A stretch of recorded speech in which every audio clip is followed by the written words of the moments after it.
Am I allowed now? Okay, good evening, everyone. As you well know, we're discussing analyzing the entitled Domestic Violence Against Women. And as I'm also pointed out many times that it's not only women that have domestic violence against, but tonight we're analyzing the different causes and the meaning of it. So let me now introduce the lady who was constant as the morning dew, Mrs. Marilyn Devonish. Take it away, Marilyn. Thank you, Tyrone. And Tyrone's married me off. He said Mrs. So, okay, maybe my husband's coming soon. Anyway. He's in the room. He's in the room. Oh, so good morning, good afternoon, and good evening, because I know we've got people joining us from around the world. This most definitely is a topic which is not, in my opinion, discussed enough. And one of the things we've been having discussions behind the scenes and really just talking about the fact that when you speak about domestic violence, you often think of people with black eye, bruises, arm in a sling, and that's often not what it is at all. A lot of it can be emotional violence. A lot of it can be that coercive behavior. I first came across the term was almost gaslighting, where people would do things, almost make you feel as though you're going mad, and then stand in front of you and deny it. In terms of some of the things we'll probably be talking about today, particularly when it comes to domestic abuse, where it does involve violence, one of the questions is, well, why don't women just leave? There are often financial pressures, there are economic pressures, women will often stay because of the children, and there is the whole piece where just as they get to the verge of leaving, the partner then comes back, starts acting, gosh, in a way that is so lovely, you almost question the judgment and think, oh, well, no, it's fine. Or worse still, they make you think that it's your fault. So there's a lot that kind of mixes into this. Now, one of our speakers has to leave early. So what I'm going to do is I'm going to just do the very first bio so that Dr. Michelle Perry-Springer can come on board and join us so that we do not miss what she has to share. And then what we will do after that, I will choose one or two questions that you may want to put directly to her so that you don't miss out on having a sense of dialogue. So slightly different to the way that we normally do it, but let's get started because I want to make sure we can hear everything that Dr. Michelle Perry-Springer has got to say. So in terms of her background and her bio, Dr. Michelle Perry-Springer has been an educational psychologist for the past 16 years and an educator for over 25 years. Currently, Michelle is acting principal educational psychologist for a local authority. She's the director of the Rafiki Educational Psychology Service and the current president of the Association of Black Psychologists UK chapter. Michelle has been an educator both in the UK and the Caribbean and is passionate about the needs of children with special educational needs and those who are considered vulnerable and at risks. So what we are going to be doing tonight, I will introduce you to our esteemed panel because we also have with us Sharon-Rose Gittens, Andrea Maynard, Brade, Dr. Pamela Haynes, myself and Patricia Wharton in the background, but I'm going to go through their biographies later because I want to make sure that Dr. Michelle Perry has a chance to speak. So Dr. Michelle will speak for 7.5 minutes. And Dr. Michelle, do you want me to let you know when we're, say, at the 5-minute mark? Yes, please, that'd be great. Wonderful. And then so please be listening intently because she will not be here throughout. So then I'll take one or two questions. So Dr. Michelle Perry-Springer, over to you.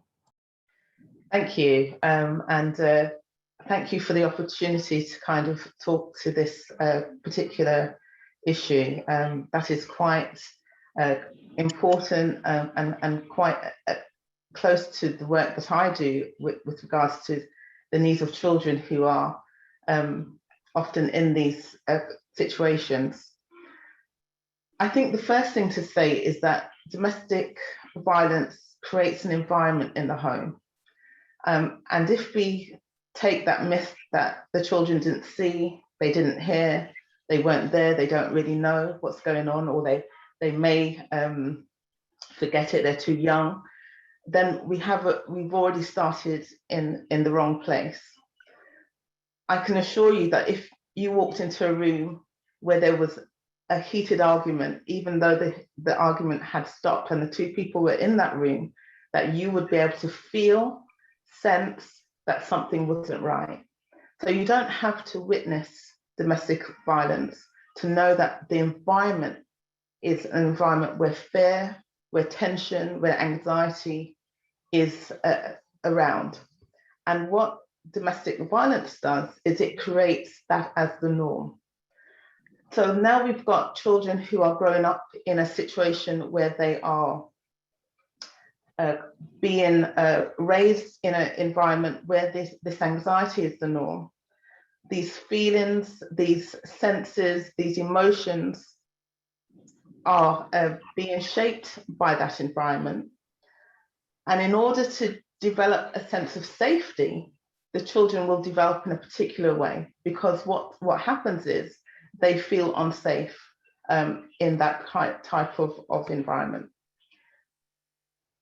So what is happening when we are situated in a place of fear, and particularly children, our bodies are designed to protect themselves.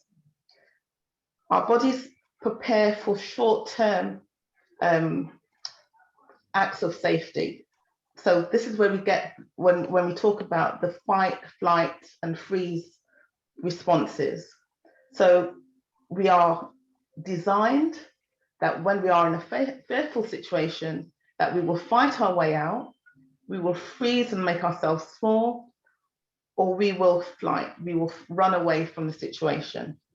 And so our bodies respond to that by producing hormones that get our body ready to do that. But it's a short-term fix. It's not supposed to last for a long time. And what the environment, what a domestic violence environment does for children is creates this as a prolonged response. So whereas the normal biological response would be short, sharp hormones, adrenaline, to get the muscles ready to act in some way in terms of protection, these now become the flooded and over excreted hormones in the body. And that shapes the brain, that shapes how the brain develops, it shapes how the child then interacts with the environment. Our system was not built to manage high levels of stress hormones. So what then happens is children grow up with a ready trigger to notice danger, and usually notice danger where there is no danger, and are unable to calm when there is no when they get heightened. So their whole response to their environment, to their social world, becomes shaped by this quite frightening experience that they would have had younger on. The other issue that domestic violence impacts on it in terms of children is around connectedness with their caregiver, their primary caregiver, usually the mother. But you know, I absolutely hear what Tyrone says when we say that it's not just mothers who are in domestic violence situations. So the connectedness is really important.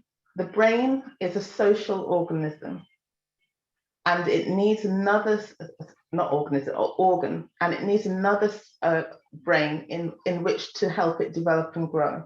We know this because there have been research done on Romanian orphans who were just put into cots, were left by themselves, no human interaction, and they were able to show that their brains were smaller because they did not have that level of interaction. So there's lots of work out there around interaction and attachment development. Just to let you know, you've had 5 minutes so far. Thank you. When a mum or a parent is in a domestic violence situation, they are unavailable emotionally to connect with their children. because they themselves are sitting in a fight or flight or freeze situation. They are about survival and not about surviving and not about thriving. And therefore they're not able, they might be able to do some of the practicalities for children, but it can often mean that they're not there for the emotional elements for the child. And therefore the cycle of connectedness, the ability to connect with the children is going to be impaired.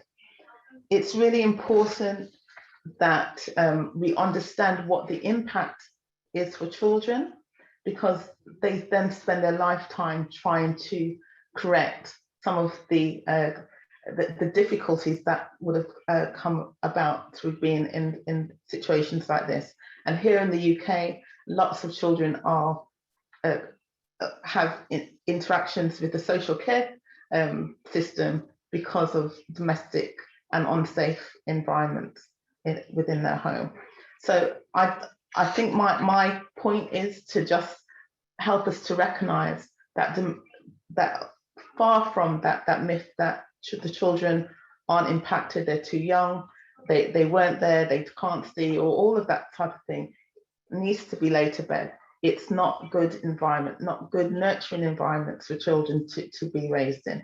And this again can cause some guilt for parents who are in those situations.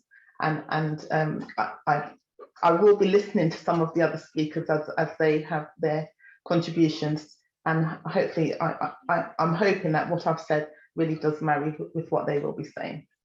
Thank you, Marilyn. Wonderful, perfect timing, 7 minutes 20 seconds. Thank you so much. And also, can I just remind everyone, if you please, can you mute your microphone? If you are not, you shouldn't be speaking, we're only going to have one speaker at a time. So if you're not familiar, just move your mouse or your hand, if you're on a device, to the bottom of your screen. Mine is bottom left. Press it once and you should see a red line when you look at your own profile picture on screen, because if you don't mute your microphone, we can hear all of your background noise and what's going on in the background.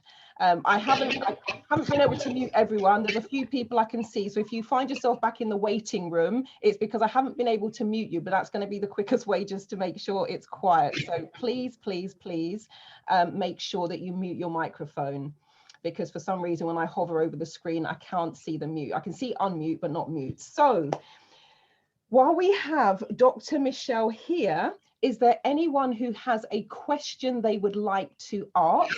If you know how to raise your hand, you can raise your hand, or you can just unmute your microphone. And if if two of you unmute at the same time, we'll just take the person we've heard first. But if anyone has a question, unmute now. Can we ask you to keep your question to about a minute, minute and a half? So state the point you'd like to make, state your question, and then Dr. Michelle will do her best to answer. So is there someone who has a question? And please have your camera on as well so we can see who is speaking. So this is your moment if you have a question. And if you don't, while people are kind of warming up and maybe thinking about it, I have one for you, Dr. Michelle. Because I remember those examples when I did A-level psychology about the rhesus monkeys, the children in those Romanian orphanages.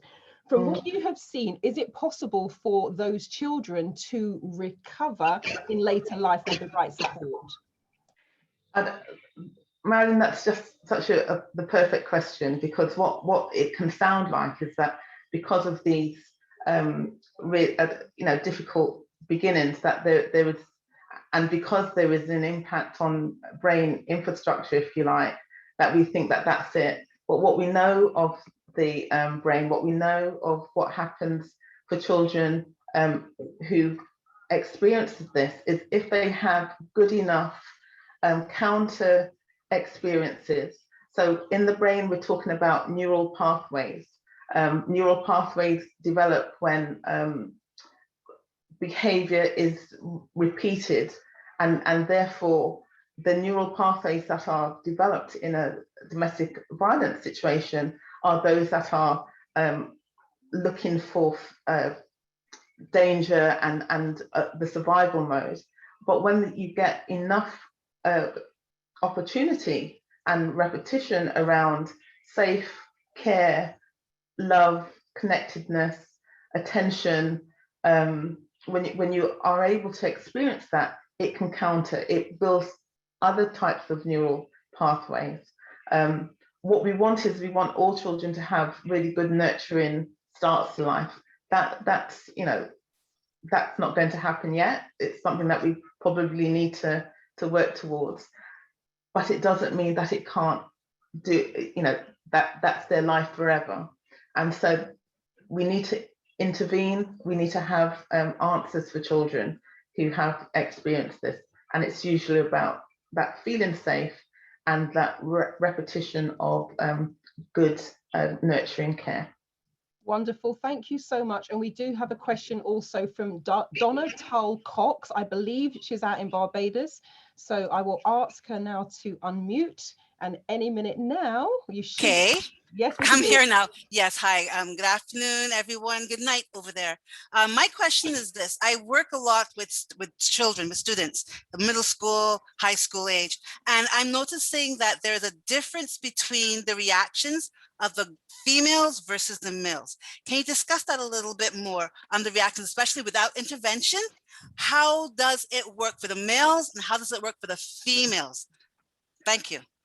Thank you, Donna. I think one of the things that we get from our socialization through our parents, isn't it? We get to understand how to be. We learn how to, our parents, our first caregivers are usually our models for how we are to be.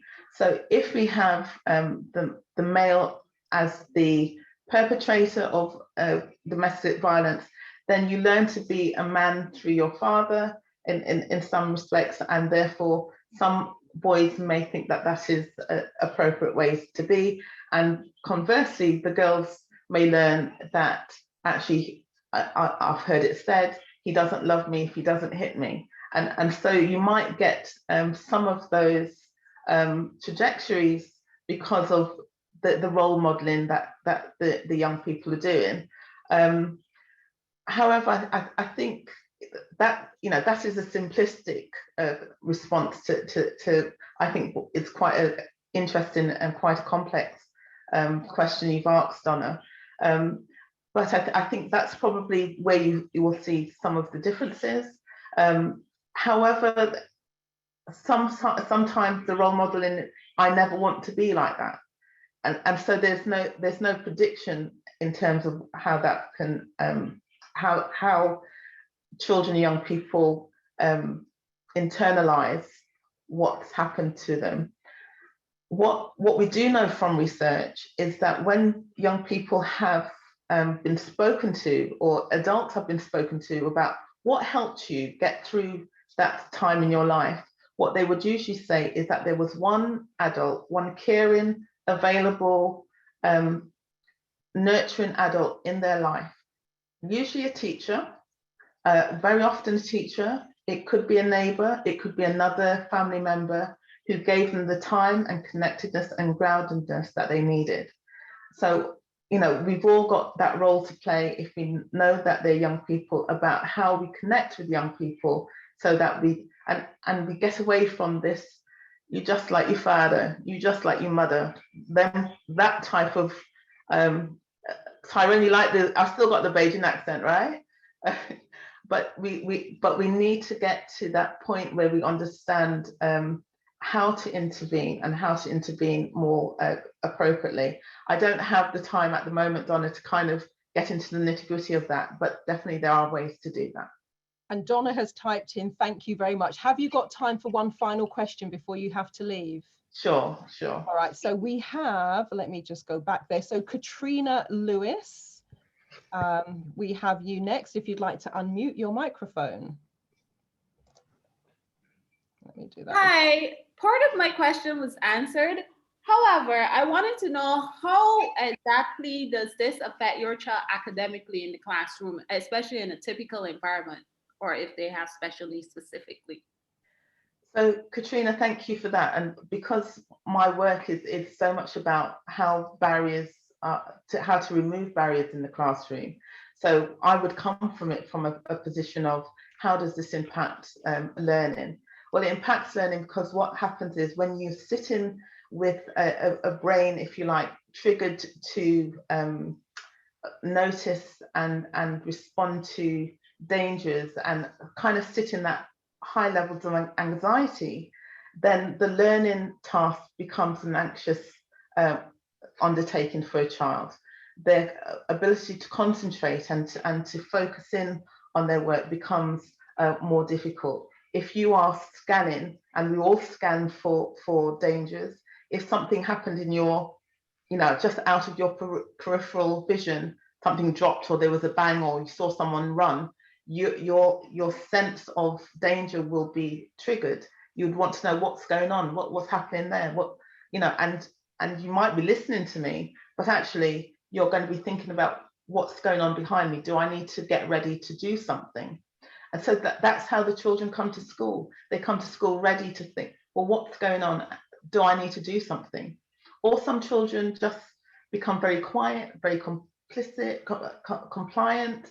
They do everything, people pleasers, those types of responses. So depending on the type of care that was given earlier on in their development, may have an impact on how they then respond to learning in the classroom. And again, Katrina, this is something I could talk on for hours, and probably Tyrone gave me my own show, I could do that for you. But I hope you can kind of get a sense. There is an impact on learning, because there's an impact on moving from that lower brain activity, i.e. emotional response, to higher order thinking, cognitive response. And because these children kind of sit in that lower brain development, it has an impact then on how they interact on that higher order concentration, language, communication, all of those high order thinking activities. Thank you very much. Thank you. Thank you. Wonderful. Thank you so much, Dr. Michelle. We will let you rush now. I really appreciate it. And thank you, everyone. I will join when I can again. Thank you. Bye. Bye-bye. So what we're going to do now, I will introduce you to each bit. So I'm going to introduce Sharon-Rose Gittens next. Sharon will do her presentation, and then we're just going to go to each speaker. So I'll do their biography. They will present for 7.5 minutes. And then at the end of all of the remaining presentations, we will then go to questions. Can we please request that if you do raise your hand, we prefer that you have your camera on.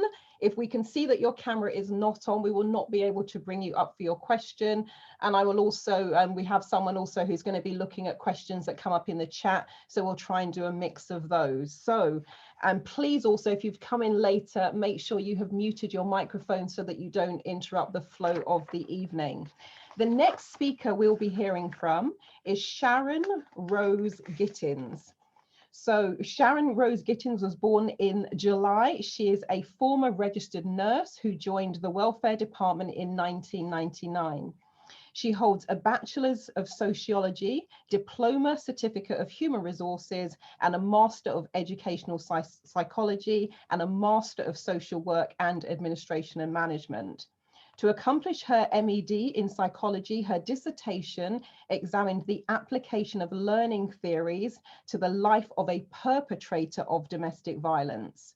As a result of this focus, she has presented to various organizations and conferences on understanding the perpetrator of domestic violence.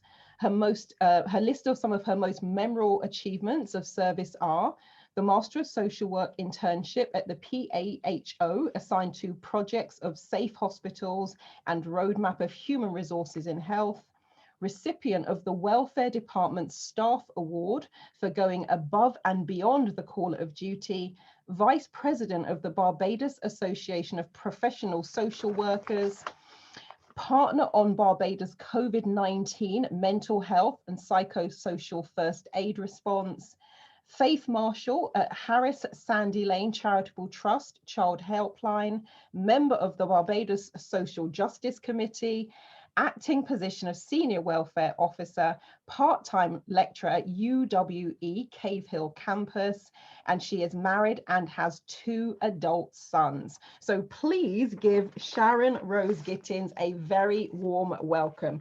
And Sharon, do you want me to just interject slightly when you have 5 minutes, or do you have a timer? That would be fine. Yes, you can. Let me know when it's 5 minutes, but I do try to keep to time, but we'll see how that goes. Yes. So good evening, everyone. Really and truly, it's great to be here. As you heard, I mainly focus on perpetrators of domestic violence, and today my task is really to share with you some of the services that we have here in Barbados in relation to domestic violence.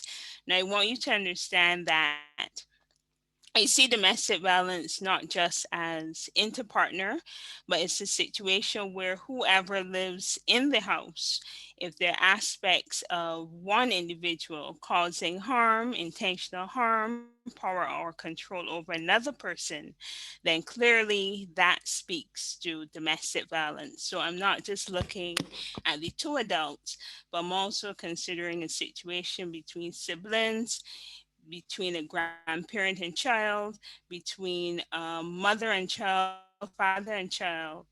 That's where I'm going with it in terms of the type of relationship existing in the home and where it can be defined as domestic violence as well. Now, our services here, and just picking up from Dr. Perry, where she shared the impact of children.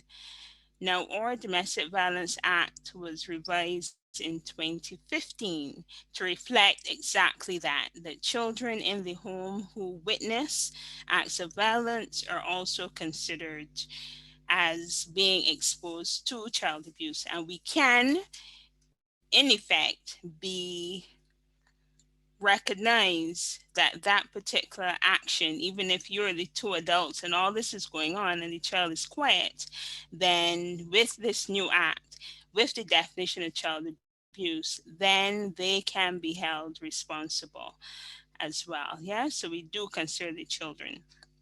Our services are mixed, not just government services or NGO services, but I also want to say that it starts with you, the individual, whether you are the perpetrator or the victim. And I know from the NIM3 research, they have really said that victims prefer the term victims rather than survivors. And in terms of perpetrators, they really and truly do not see themselves as perpetrators, so they don't necessarily embrace that term.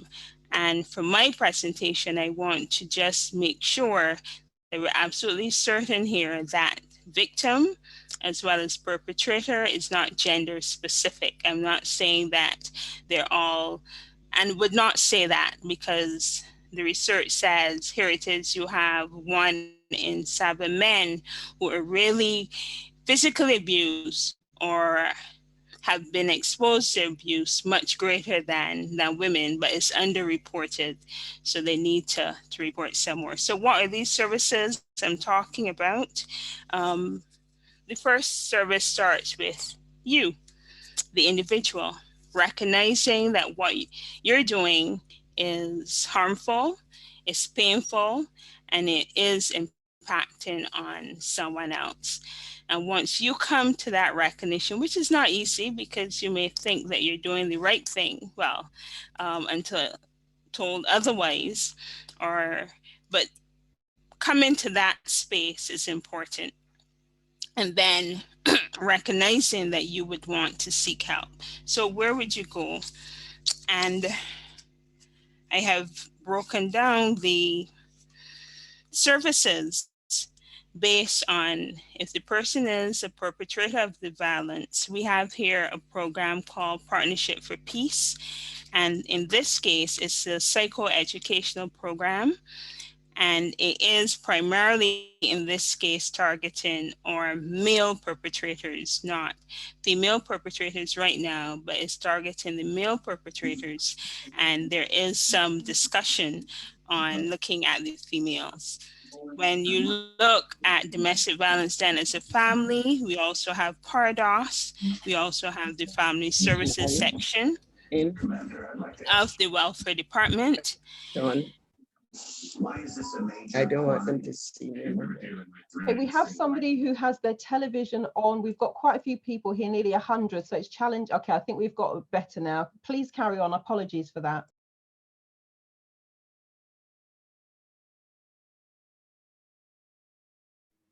You have to on. Yes.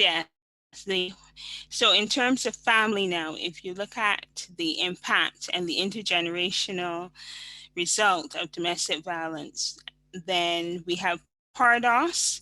There's also, as I was mentioning earlier, family service section, and there's also the family conflict unit. Now that unit was set up and is in place within the police department, separate and distinct, but managed by our police force, strictly to deal with domestic violence reports.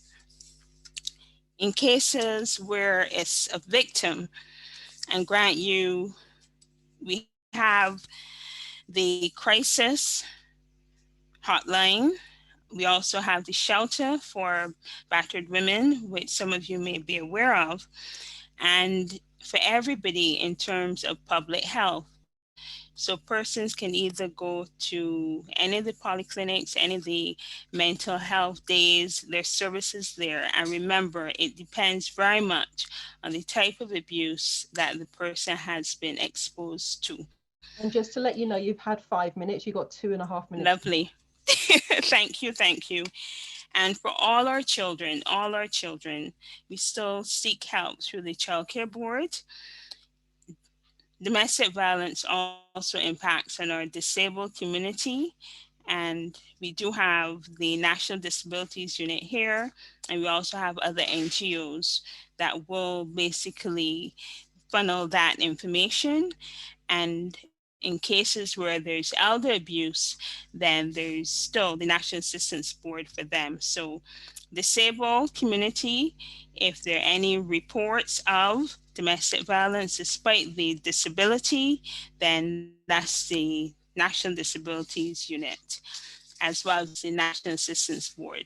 So within my next 30 seconds, I want to leave you really and truly understanding that any service that is offered to any person within a case of domestic violence or a report of domestic violence, it starts first with the individual, and that individual being able to say, I need help, and seeking that help because the help is there. And I thank you for listening. Wonderful. Thank you so much. And I've got a few questions for you myself, so I'm looking forward to the Q&A. So thank you for that. Very much appreciated. And also just to say, because this has come up as well, a few people have said they do have a question. They would rather not share their question in public. So if you did want to send it to me privately, I can read it out for you anonymously. So we'll do that at the end. So I won't be calling your name. I'll just read the question if you would like to do that. So thank you. So our next speaker is Andrea Maynard Brade. And Andrea is a multi-talented and knowledgeable businesswoman born in the United Kingdom in the 1960s to Barbadian parents. She has led a busy and purposeful life. She works with vulnerable and abused women by providing them with resources and forums to build their confidence and self-esteem and offer support for their well-being. Her professional journey, she has held various leadership roles in social health, education, housing, and the voluntary sectors.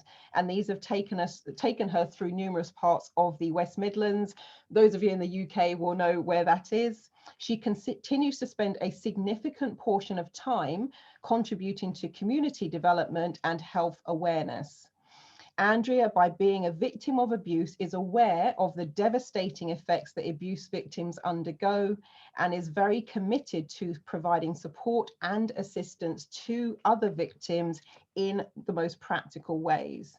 After witnessing her father abuse her mother mentally, physically, and psychologically. She got trapped in 13 years of a similar marriage herself and had similar abusive treatment from her children's father.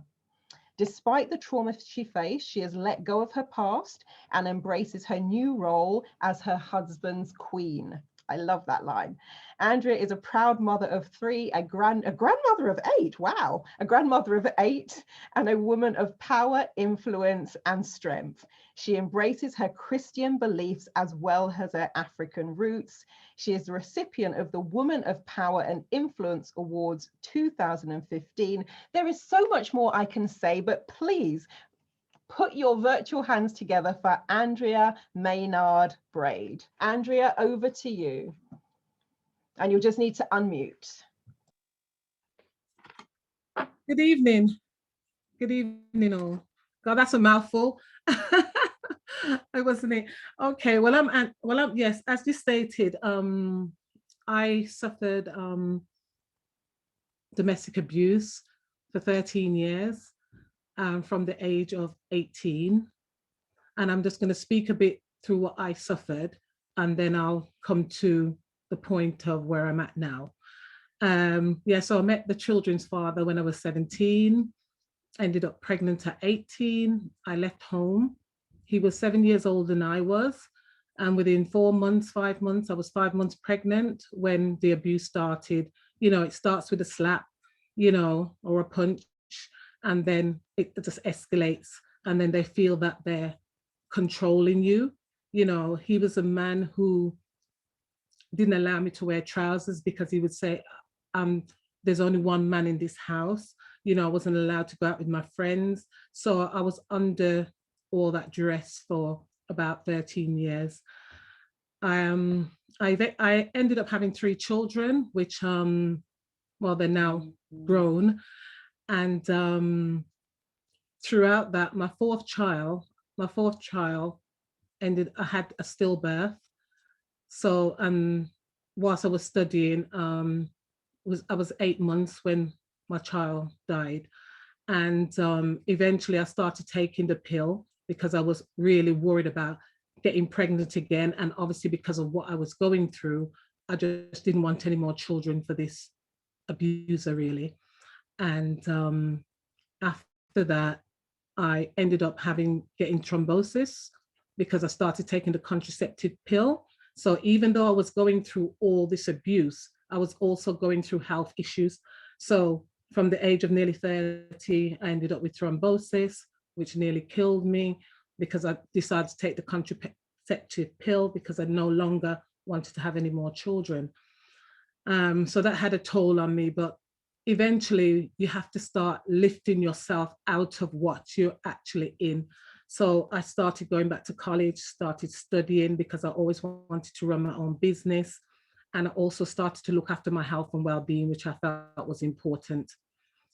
Another way, I read motivational books, Yolanda Van Zandt, I watched Oprah, anything that inspired me or could help lift my vibrations, I should say, to help me heal, to help me become more courageous, to help me speak out, to help me really defend myself. I started to learn stuff like that. And also, I was also worried, as the doctor was saying, the children in the household, in that home, end up suffering. And this is a thing we need to be worried about, you know, because obviously our children are there, and no matter what, mentally, psychologically, they're feeling what you're feeling. And I didn't want that to be rubbed off on them. So eventually, as I said, raised myself from the abuse, I had to then get help. So I went into a hostel and I got my own, then I eventually got my own place. And when I got my own home, he started coming back. Then I had to take out an injunction. You know, these are all the steps I had to take to safeguard myself and my children. And then I took out an injunction, and then he started coming back again after that injunction had stopped, and then I had to take another one out. After that, eventually he stopped. But you know, this is like a 13-year stretch. So it's not easy trying to get out of some of these abusive situations, because if that man's determined, like, it's you, he just wants you. To me, sometimes it wasn't even so much about the children. He just wants that relationship. He wants to stay in that relationship and just want to control everything you do, where you go, what you say. And that's what happened. So as I said, eventually I got my own place, and then the injunction. So then he stopped coming around the house. I went back to college, went studying, and I started learning aromatherapy, massage and stuff like that, because I needed to heal myself, because it's it gets a toll on your body, you know, the stress, you know, you're getting depressive states and stuff like that. So I started meditating, doing a bit of yoga, and I trained to be an aromatherapist. As I said, I'm a masseur, I did Reiki, you know, all these stuff just to try to make me heal. Then I did my degree in holistic therapies, which that was the main thing that started making me then learn to help others, because I always had a passion because of what I went through. I just wanted to didn't want other women to go through what I went through. And I always felt prevention is better than having to cure. So I started to look at the preventive methods to help other women. Then I started working within domestic violence units, and it grew from there. You know, it is hard, as I said, when you're a victim. Sometimes you've got friends around you, but they're not really the ones who can help you. You may always have that one friend you can talk to, but the embarrassment and everything you're going through, you don't want to tell too many people. You know, it's like us maybe in our community, we don't like to speak our business, you know. Just to let you know, you've had 5 minutes, so 2.5 minutes left. Okay, so you just keep that close to your heart. But like I said, after that, you know, went into another relationship, which that also helped me to heal, because that person was nothing like him.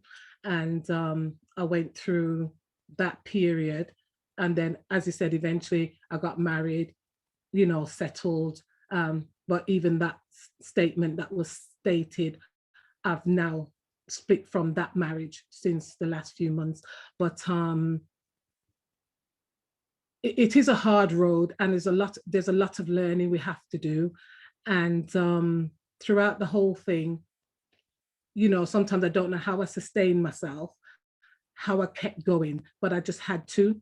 Even for the sake of your children, you have to keep going. You understand, as I said, my mom went through it. She stayed with my dad, but, you know, I just felt she didn't have her life. You understand? Because really the change starts with you, and it has to be you. You've got to find your gift. You've got to find your purpose. You've got to be able to follow your dreams and do what you want in life, and not because someone's got you under duress. You understand? And that's what I feel that we need to do as women. A lot of women do suffer, I call suffering in silence, which now, before my time finishes, I've written my book now called Suffering in Silence. I have put it in the chat. You can see it in there. And I wrote this book really to, you know, to raise awareness and to show women you have got a voice, you can speak, you know, you can say what you went through.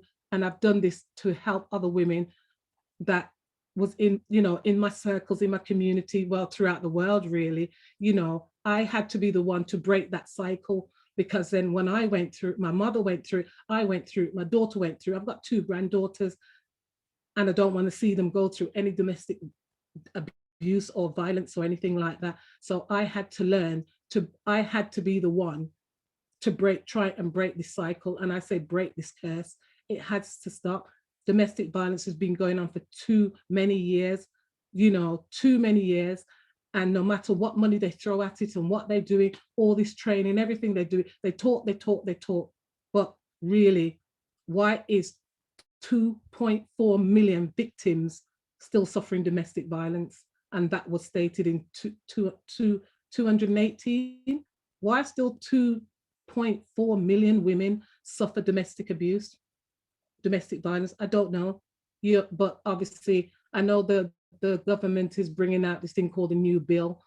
Let's see what happens, because there's a lot of paper, a lot of writing, but it's still not helping a lot of women. They're still suffering in silence, and I'll end it there.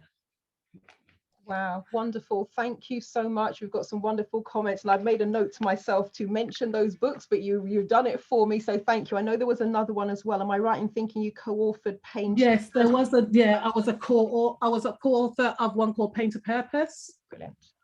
And also I was a co-author in one called Inspirations. Wow. You know, and I'm now in the middle of actually doing an anthology myself called Surviving Queens, which there'll be 12 women writing, and that should be out in August. And they're talking about the adversities and everything they went through and how they survived it. So I'm actually doing that myself now, because I'm all about progress and helping women for them to move forward. And I'm also, one of my sayings is, your health is your wealth. This is why I get into health. We walk, we do everything, you know, I go walking, you know, just to keep myself healthy, because you've got to keep the healthy mind, healthy body, healthy soul. So this is how I look at it. Always keep your mind strong, no matter what you're going through. Look after your health, eat well, exercise, do what you need to do. But that mind has to be strong to enable you to move on and to move forward.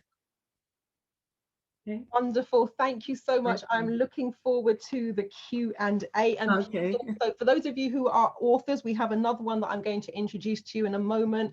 Feel free to put the links to your books in the chat. That would be amazing. And I'll also be posting some helpline numbers and websites as we go through, and I will summarize those at the end as well, if any one of you wanted to make a call. And one of the reasons I am passionate about making a call to these helplines is, for myself, I called the Samaritans in September 2000, when I got to the point where I just could not cope and take any more. And I will genuinely say that they are one of the reasons why I'm still here. And the reason I called them is because I could not speak to my family.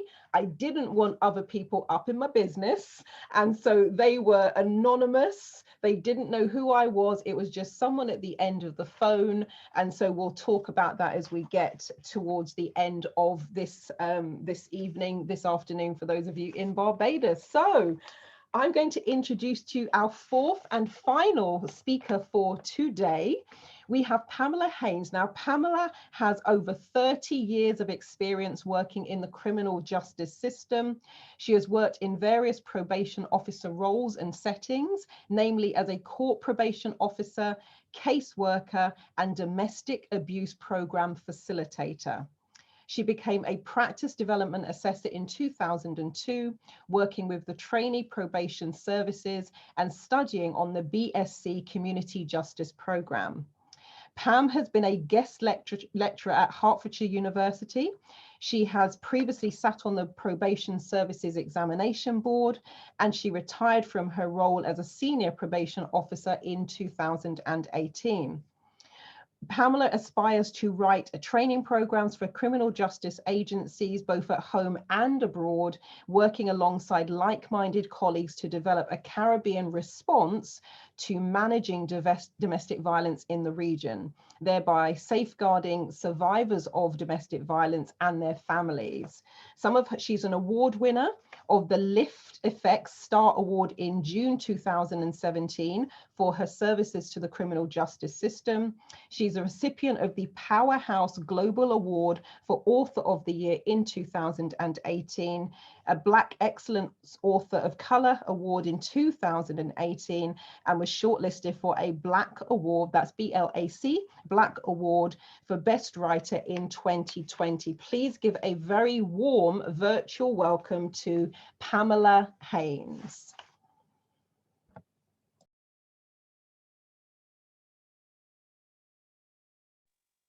Hi, and good evening to everybody. Thank you very much for the introduction, Marilyn. I appreciate that. I am also more recently ambassador for Advocates Against Domestic Abuse in Barbados, run by the lovely Barbara Goddard. And, her work is tremendous. So if there is anybody in Barbados that can help support her work, so that can continue. She relies solely on donations and the goodwill of Barbadians to help support her work, so she can continue to support women and their children. As you said, I was a senior probation officer and retired in 2018. I was also a program facilitator of the Integrated Domestic Abuse Program, which we called IDAP. IDAP is a nationally accredited community-based group work program designed to reduce reoffending by adult male domestic violent offenders who were convicted of assault.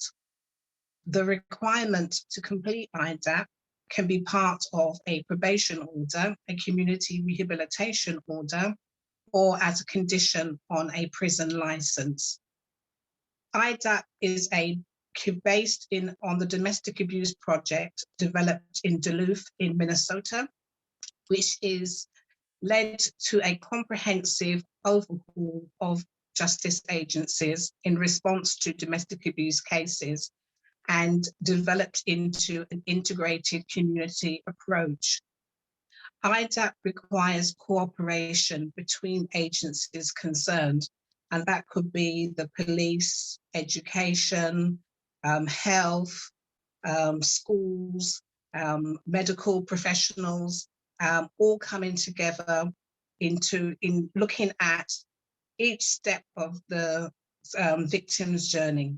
So from investigation right the way through until conviction, and then looking at how we can wrap around services around victims of domestic abuse. So it requires cooperation between these agencies concerned with domestic abuse and prioritizes women and children's safety. It's delivered within a multi-agency public protection arrangement. The program consists of 27 weekly sessions, plus individual sessions, pre-program sessions, and at least 4 relapse prevention sessions once the group has finished. The first half of the program looks at addressing behaviors and patterns of abuse. So the program will focus on using intimidation, how men use emotional abuse, isolation, minimizing, denying, and blaming, how they use children to continue the abuse even when the relationship has ended, the use of male privilege, using economic abuse, and using coercion. So it's not just physical abuse that we're looking at and trying to tackle, it's a range of tackling behaviors. The second part of the program teaches men new skills and gives them the opportunity to practice those new skills within the group as well. So we're moving towards developing non-violent strategies, non-threatening behavior, respect, support and trust, accountability and honesty, sexual respect, partnerships, negotiation and fairness. And as I said, this happens within the group on the latter part of the program. Alongside this course, which is about 18 months long, survivors and victims of domestic abuse also work with partnership agencies in the community to make sure that they stay safe, because very often women stay in those relationships. They just want the violence and the behaviors to stop. So to make sure that the woman remains safe, there are a number of agencies in the community that, that these women will continue to work with. So basically the spotlight is on the family and making sure that they stay safe. I felt privileged over the time that I delivered the program to hear some of these stories, hundreds of stories that the men were telling us. And very often perpetrators of domestic abuse at some stage were also victims of domestic abuse. As you heard the doctor say earlier, and you heard Sharon say the same thing, Sharon-Rose say the same thing. Children are very often in the same room or in the next room when domestic abuse cases, violence is occurring. So they overhear it and they feel it. They pick up on the atmosphere and the tension between parents. So therefore, whilst the probation service works with the women, we definitely need community groups to be working with women as well and addressing what their needs are. The program lasts for 18 months. I've had men tell me that they would rather go to prison and do a long custodial sentence rather than be on the program, because we are challenging their long-held beliefs around gender roles and what women should do and how women should behave. And we are probably the first people who are challenging them on those long-held beliefs. I found delivering the program very rewarding, and many of the men were able to go on and not reoffend.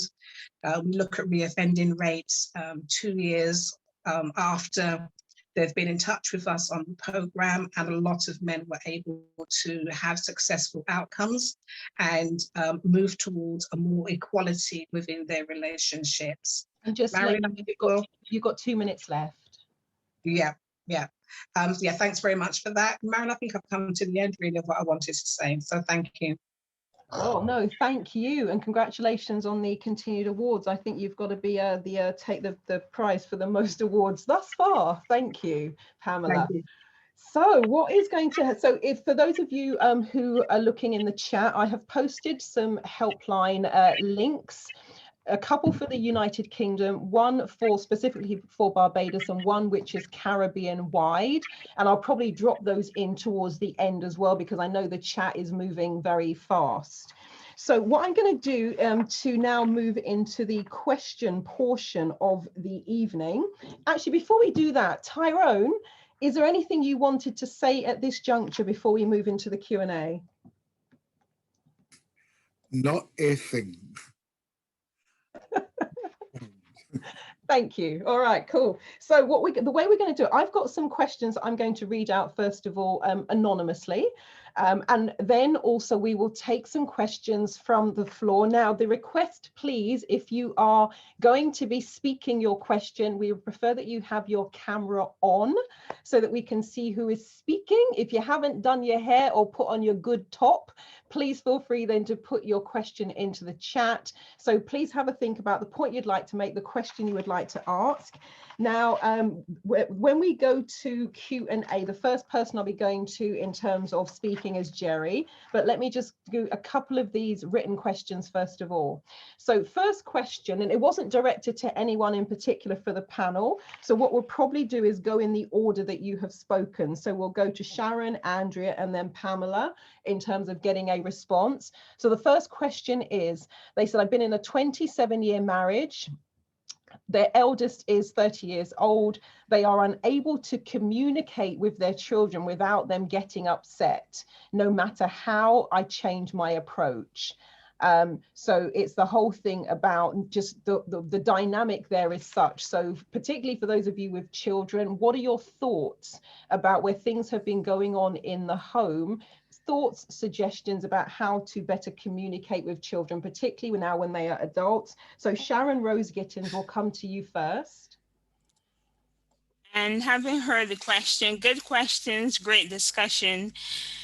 Communicating with an adult child is totally different than when that child obviously was much younger and I would suggest try different things, even if it is times where you have to say absolutely nothing. It may be that child may be one who is on their phone. It may be having to send them a WhatsApp message. It may be just writing something down rather than thinking it has to be oral. You may also try to discuss with that child through something else, whether it is there must be something that you all may be doing together, and you may take that opportunity to talk about what you're doing together and bring in your concerns at the same. So you need to know the right time, and sometimes what may be your right time is not their right time. So take the cue somewhat from them, and do not be totally disappointed where it feels as if you are not getting through. You may be surprised to hear when they're talking to their other friends what they're saying that you have been saying to them all along. But yeah, it's like, mommy, and there's all this adversary discussion to you, but here it is totally different. So I would say try different methods, even drawing, even art, even music. Just don't think that you have to talk to them through only an oral conversation. It can be switched up. It could be a meal that you're doing, breakfast, lunch, having a drink. Just make sure that at the end of it, then you are still able to say what you wanted as well. But don't be too hard. They are adults and they will listen differently. Wonderful. Thank you so much. Great contribution. Andrea, Maynard, Brade, over to you. Well, I've got 3 children. They're now like 36, 38, 40. So yeah, they are very much adults. I find that I'm more of an action person where I would help my children do certain things. But I think when I was going through the abuse and everything else, as I said, my thought was to move them away. But now that they're adults, and one of my daughters had been through it, one slightly went through a bit of it, but that kind of was nipped in the bud earlier than the second daughter. But yeah, we do talk about things. We do have these conversations, but they don't get too personal with what I went through, if you get what I'm saying. I don't think they even really like to hear, because it would upset them, but we do have good communication at times. My kids actually live next door to me. So we always have meals together. We go out together. We do a lot of things together. So we keep that banter kind of going. And yes, it is good to, as she stated, Sharon stated, you've got to have that communication. You just got to do different things. You have times you fall out, you're not really speaking, but then we pull it back together, because we know at the end of the day, we're family, and I like to keep my family tight. And that's what it was all about for me, to make sure they're all right. And I'm still, even though they're at that age, I still like to know they're okay. You understand? And I'll do what I can to ensure that they are okay. That's my take on that. Wonderful, thank you. And when you said the age of your children, I tried to keep my eyebrows in check, but I'm like, what did she say? Wonderful. Pamela Haynes, I know I've seen your son on social media, so over to you. Okay, I mean, between us, we have 5 children, and my husband's children, a boy and a girl, are in their 30s now. And then you have 2 of mine in their mid-20s, and then we have a 14-year-old son. And for me, what has kept us really close and to work through conflict and differences is by hosting family meetings. So we have regular family meetings where we all get together. We put an agenda together of different things, concerns that people may have, those children may have. We take it in turns to chair the meetings. The children can call the family meetings at any time as well, and put whatever they want on the agenda. And everybody are able to express their point of view. We may not agree, but at least there's a family forum where you can air your differences and see if we can find some resolution. So that's what I was going to suggest to the person who asked the question. Call a meeting, call a family meeting. You may want to do it indoors. You may want to go and do that in public at a restaurant somewhere where there is neutral ground. It's not mummy's house. It's not their house. It's a mutual place where you can sit down and talk adult to adult about, what's concerning them, but be ready to listen. because, you know, I think that sometimes being the older person and being the parent, you're so used to dictating that sometimes it's hard to step back and listen.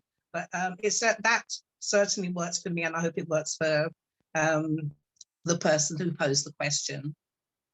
That's a wonderful idea, and a few people in the chat have been, you know, thanking all of you for your comments. I absolutely love that. And we are going to come to someone, so I'm just going to say her name. So after we've done the next question, you know we're coming to you. Patricia Wharton, we're going to be coming to you after we've done the next question. Now we have a question from Jerry. So Jerry says, and this is a great question, to what extent does domestic abuse occur in the very old Black community? ? Is it hidden? So Pamela, as you're still sitting on my screen, we're going to work our way backwards this time. Do you want to tackle that one while you're on screen as well? The thing about domestic abuse, especially during the period of lockdown across the world, we saw a number of domestic abuse cases rise because a lot of families were transient. They were in and out at work, at school, doing other things. But the lockdown meant that everybody was at home together. Hence, we saw a 300% rise in domestic abuse cases globally. But I would suggest that there was probably elements of domestic abuse happening in those relationships before lockdown. The lockdown caused us to see a lot more incidences where the police and other services were involved. So I do believe that there is domestic abuse can happen at any age. It can happen regardless of class, education, you know, who you know, what job you do. It can happen at any point in a woman's life. So as Sharon-Rose was saying earlier, you know, I think the statistic is, you know, 1 in 4 women will experience domestic abuse in her lifetime, and that's at any point. And 1 in 6 men will experience domestic abuse in his lifetime as well. But I think that pride, shame, embarrassment, and those kind of things hold people back from talking about it. Some women believe that violence is part and parcel of the marriage, and we just need to put up with it. And that could be for a number of reasons. You could be relying on your husband financially. Therefore, where would you go? You know, a small island like Barbados, where would you run to? If you go to St. Lucie, you know, 9 times out of 10, that man will be able to find you. So people are restricted in terms of what they can do when domestic abuse occurs. And I'll leave the other answers to my colleagues. Wonderful. Thank you so much for that, Pamela. Much appreciated. Andrea, over to you.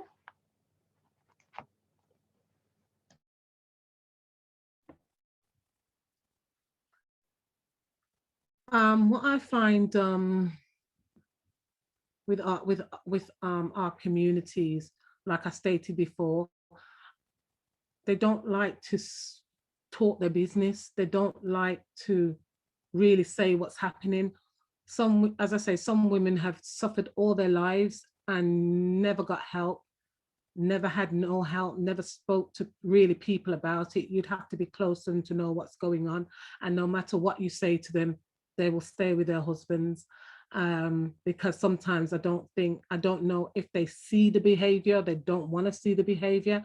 And as Pamela stated, it may be for financial reasons why they stay. You know, some of them have been in marriages for years and years and years. You know, are they got themselves immune to it? Why they don't bother? You know, when you get to a certain age, they decide they're just going to stay where they are till death do us part. You know, because I find that in a lot of the older generation, and yes, a lot of us are following that way of life as well. But if you, as I said, if you change your mindset and learn to do things for yourself and you go through certain healings, you're going to realize that this is not what I want. This is not the relationship I want. And they don't want to tolerate that sort of behavior. You know, we all have choices in life and we need to choose what is right for us. If you know in your heart that that's not right, why continue pretend and behave as though it is?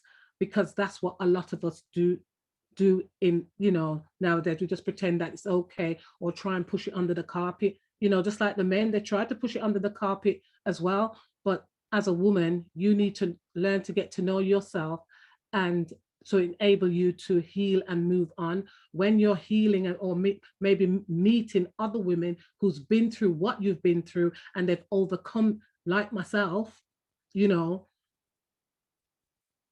that is where the sort of people you need to be looking at. You know, where the ones who have survived, where the survivors from all of this abuse. And I know really deep down, you know, some of my family or a lot of people might be saying, I don't, she out there talking their business. I don't care. I want to help other women. I want other women to heal and to survive to domestic violence, and also to ensure that a lot of these men who are doing it are named and shamed. And like this that you stated about the program, they need to go on these programs. They need counseling. Sometimes a lot of these men, they need help themselves. They need that help. But who is actually giving these men the help? Because a lot of them have suffered childhood trauma themselves. Why are they behaving like that? Is it because their fathers behaved like that? And this is what I was trying to ensure my son doesn't behave like his father. He needed to get out before that learned behavior manifested within him. Wonderful. Thank you so much. Very much appreciated. And Sharon-Rose Gittens, again, anything you want to add about the older generation and whether or not domestic abuse is being hidden in those situations? So Sharon. Yes, I would like to add what has also been shared in the chat in terms of religion being guiding the unhealthy type of marriages, and we've come across some of that where these are the vows, and you will stick to them.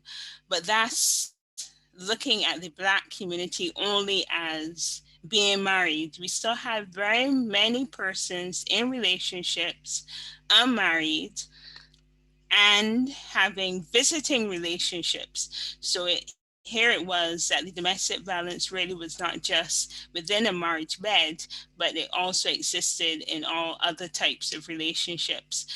The lack of adequate housing, the lack of the strong family support as well, the fact that here it is, most persons did not, it is a myth, and I do not repeat it, where persons will say that she loves or he loves me, she loves me because of he hits me. That is a total myth in terms of why person stays. Usually the bond as it pertains to the child and children, which is totally different. You know, your relationship with the child is so different than your relationship with the adult.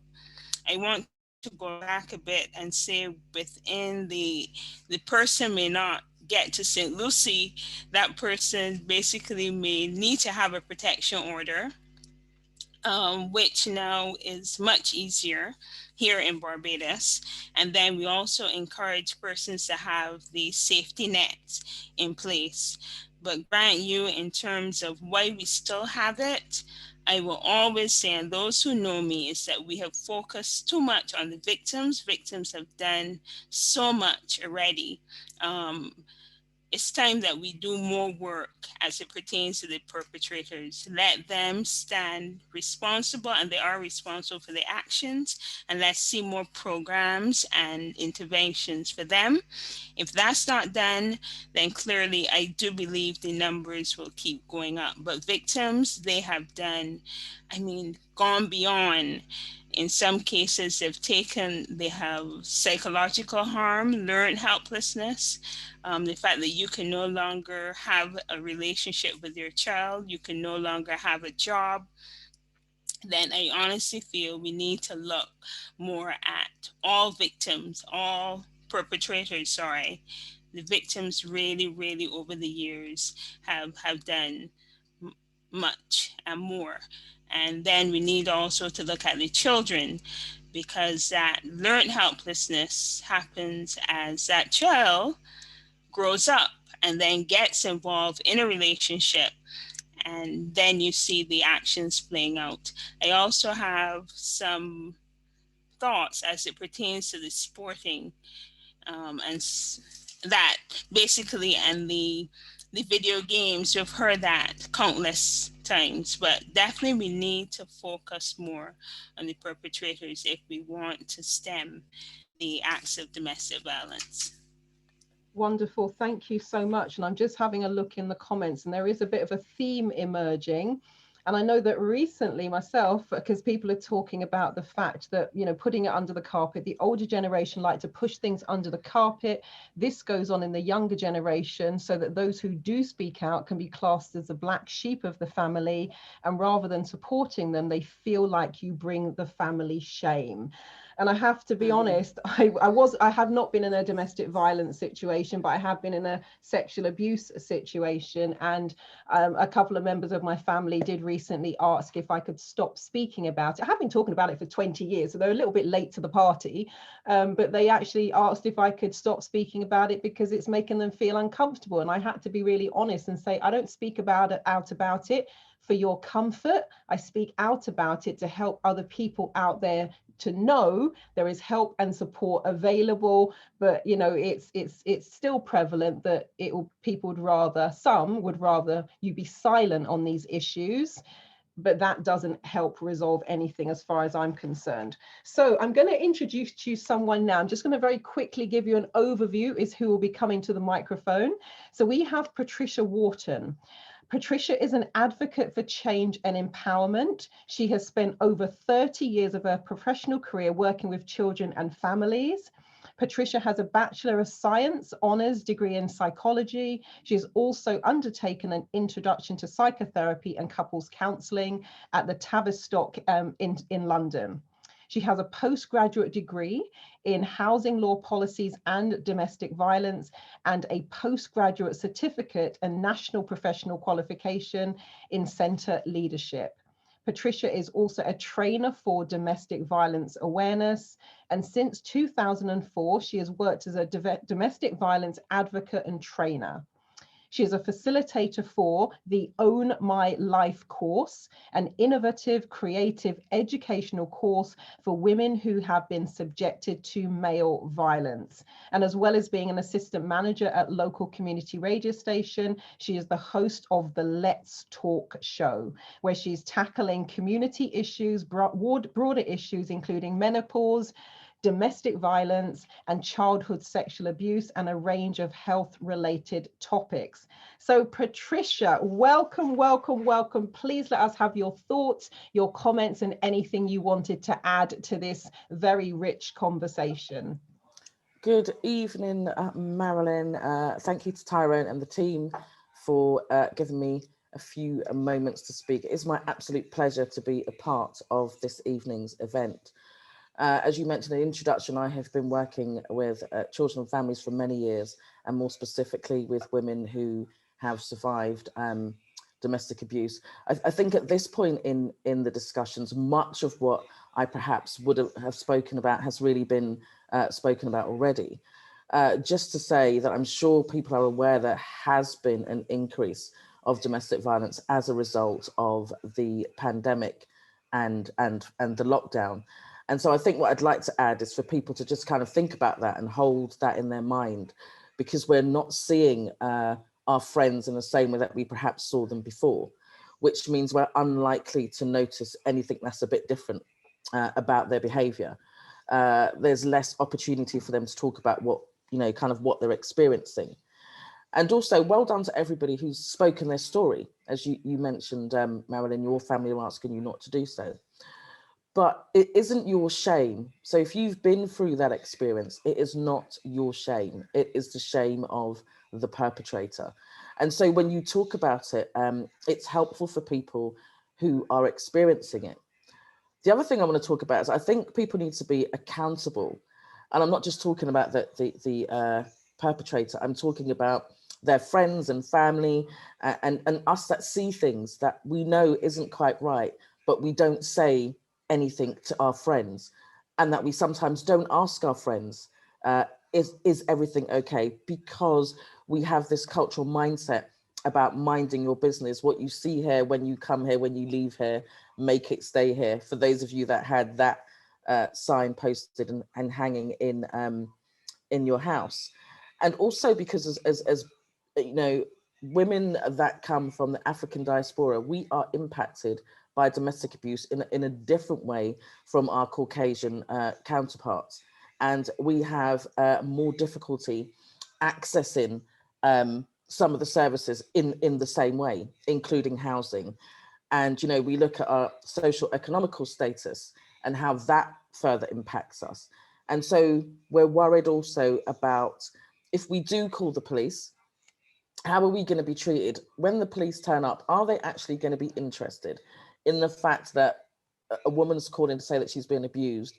Or are they going to be checking their systems to see, actually, I wonder if this person is wanted for drug or knife crime or some kind of gun crime? We're also worried about, if we make that report, will the person that we've reported, are they likely to end up killed in police custody or treated in a particular way? So it is about how we're impacted differently. It is about thinking about what's happening with the current pandemic. And it is about being accountable. For women survivors of domestic abuse, as well as being a counsellor, I also run a 12-week program, as you've mentioned briefly in the introduction, Marilyn. And it's a phenomenal program because it's about owning your life. So how do we get over? It's one thing saying, you know, I've heard lots of people saying, why don't you leave? And that's not really the question, because women aren't emotionally available for even trying to process the leaving. Women are also at far more risk of being injured or killed at the point at which they're leaving. So if you manage to leave, then you know, well done, fantastic. But then what's next? So you've left, what's going to happen now? So just briefly, is to say that the course looks at how you regain your mind. Those of you that have been in abusive relationships, you will know that it feels like you're no longer in control of your mind, and you're probably actually not. It looks at your body. How do you feel about your body? Because things may well have been said in a very derogatory way about your body. You're not attractive. No one's going to like you. Look how much weight you've put on, etc. You stop being able to make your own choices. So you don't get to choose who comes to see you or where you go. So the course looks at how you kind of regain the ability to start being able to make choices for yourself, and also how you rework on relationships and friendships, because one of the factors with abuse is that you are often isolated. So it's how do you reconnect with people who you have been isolated from? How do you develop trust again? And then it looks at your entire world and your feelings, because you've lost all of that having been in an abusive relationship. So I just want to end really by saying that this is why these events are so important, because if we don't have the education, sometimes we don't even know what's happening. Are we really being abused? Is it me? Or what is the priest saying? Or what is my mum saying? Is my mum saying, I've been married to your father for 50 years. You just do what you have to do and you keep things nice and sweet. We don't get divorced we don't get divorced in this family. So I think I just really want to say, well done. I will put some information in the chat about the Own My Life course and how you can contact me. And to Tyrone and the team, well done. And thank you for the fantastic discussions this evening. And that's my time, I think. Oh, thank you so much, Patricia. Absolutely. It has been a wonderful discussion, and all of your bio, reading through the bios. I mean, Tyrone has a knack. Anyway, we know Tyrone's got a knack for putting these panels together, but man, this has been amazing. So now in terms of time, for all of my speakers, we were aiming to be at the 9 o'clock mark for finishing. I'm aware we've got a bit of fluff. I'm aware Terry's hand is raised, so I'm definitely going to Terry, and I have got 3 more questions. So speakers, can you give me a thumbs up if you're all right to do a couple more questions? All right, we're good. Wonderful. Thank you, thank you, thank you. So Terry, now it says Terry's iPad. So Terry, I'm going to, if you could come in with your question, that'll be wonderful. Thank you. Over to you, Terry. Hello, everyone. Can you hear me? Yes, we can hear you. Yeah, well, this is actually very good. And I just want to say to Andrea, it's fantastic to where you was before and where you are now. Well done. You're an inspiration to all the women that is being in abuse relationship. So seriously, well done. But my question to the panel is, and especially you, Sharon, I'd like to know your thoughts how it works in Barbados. Over here in England, I believe the law can do a lot more. I don't know how you panelists feel about that. For argument's sake, the law would say, well, if a man says a threatening words or threatens to beat his partner verbally, and he doesn't do it, but he said it verbally, the police does not intervene because they said, well, you know, he hadn't exactly hit you. Well, in this country, we've had a couple of cases where the women had reported it to the police. Police has said we can't intervene because the violence had not actually taken place. Next thing you know, we're reading in the papers, the poor woman died, although they've been probably reporting this to the police for about a year or so. So my question to all the panelists is, do you think the law should be doing a lot more to stop all this? And one thing I want to say is that during the lockdown period during Barbados, Motley, she stopped alcohol on sale. One of the reasons was because he didn't want the men to be at the women. So they know that it happens. So over to you, panelists. How do you feel about that, please? So Sharon-Rose, Gittens, should we start with you? What are your thoughts? And in terms of the law can do more, definitely. And we have gone from 1992 with a legislation that limited the law's response to the establishment of a family conflict unit that deals primarily and only with reports of domestic abuse. And even if that report is 2 or 3 calls from the same household, it goes to that unit. And I think it should not reach so many calls without something being done.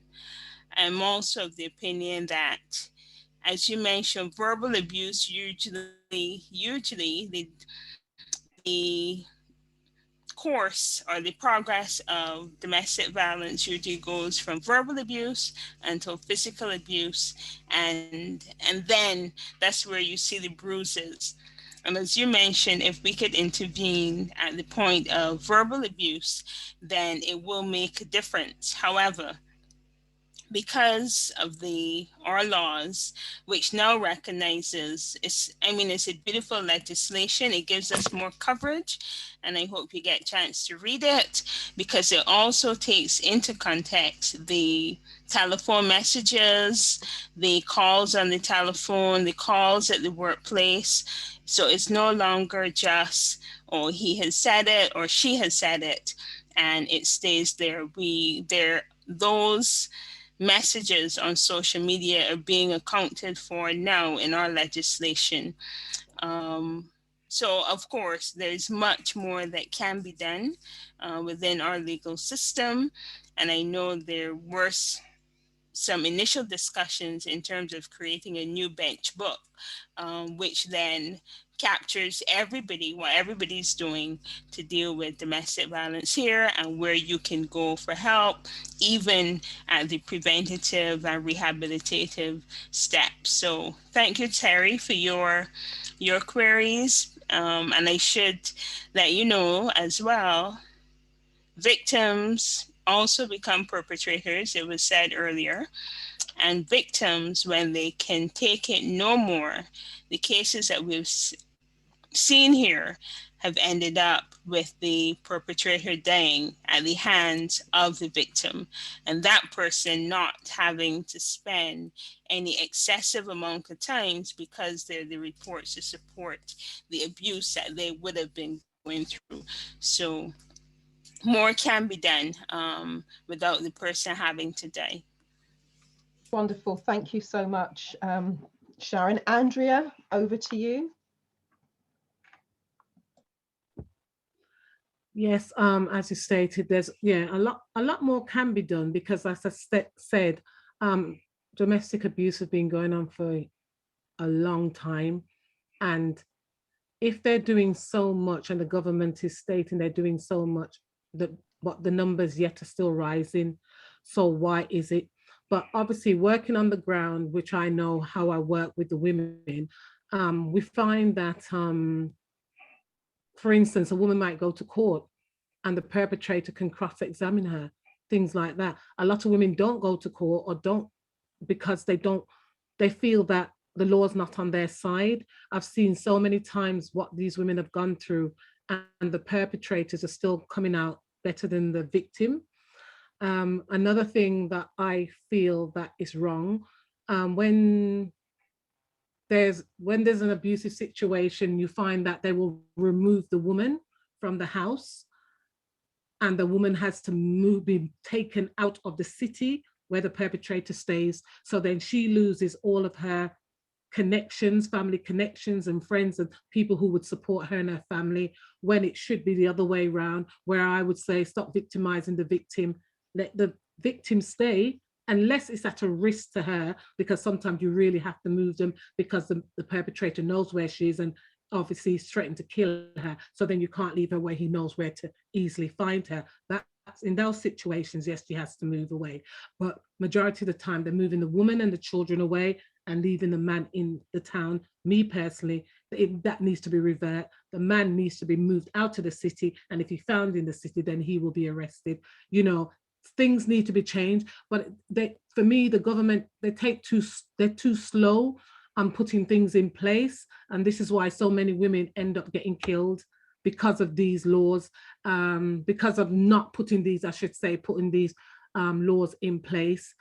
And, you know, as I said, there's a new bill coming out in 2020. The new bill also is to help the police and become, you know, more aware of what they need to do, because even when you call the police, sometimes they don't even know what to do. They started putting in place domestic abuse police workers. So when there was a problem, they would actually, that officer then will come on site and deal with what needs to be dealt with, because a lot of them are not trained to do what needs to be dealt with.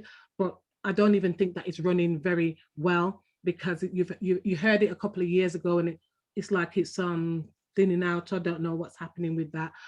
But as I said, there's a lot of laws that need to be in place. Like you know, we know we've got the Clare's law, where women can actually find out whether that person's an abuser or not. But the police needs to tell that woman if she's inquiring about it.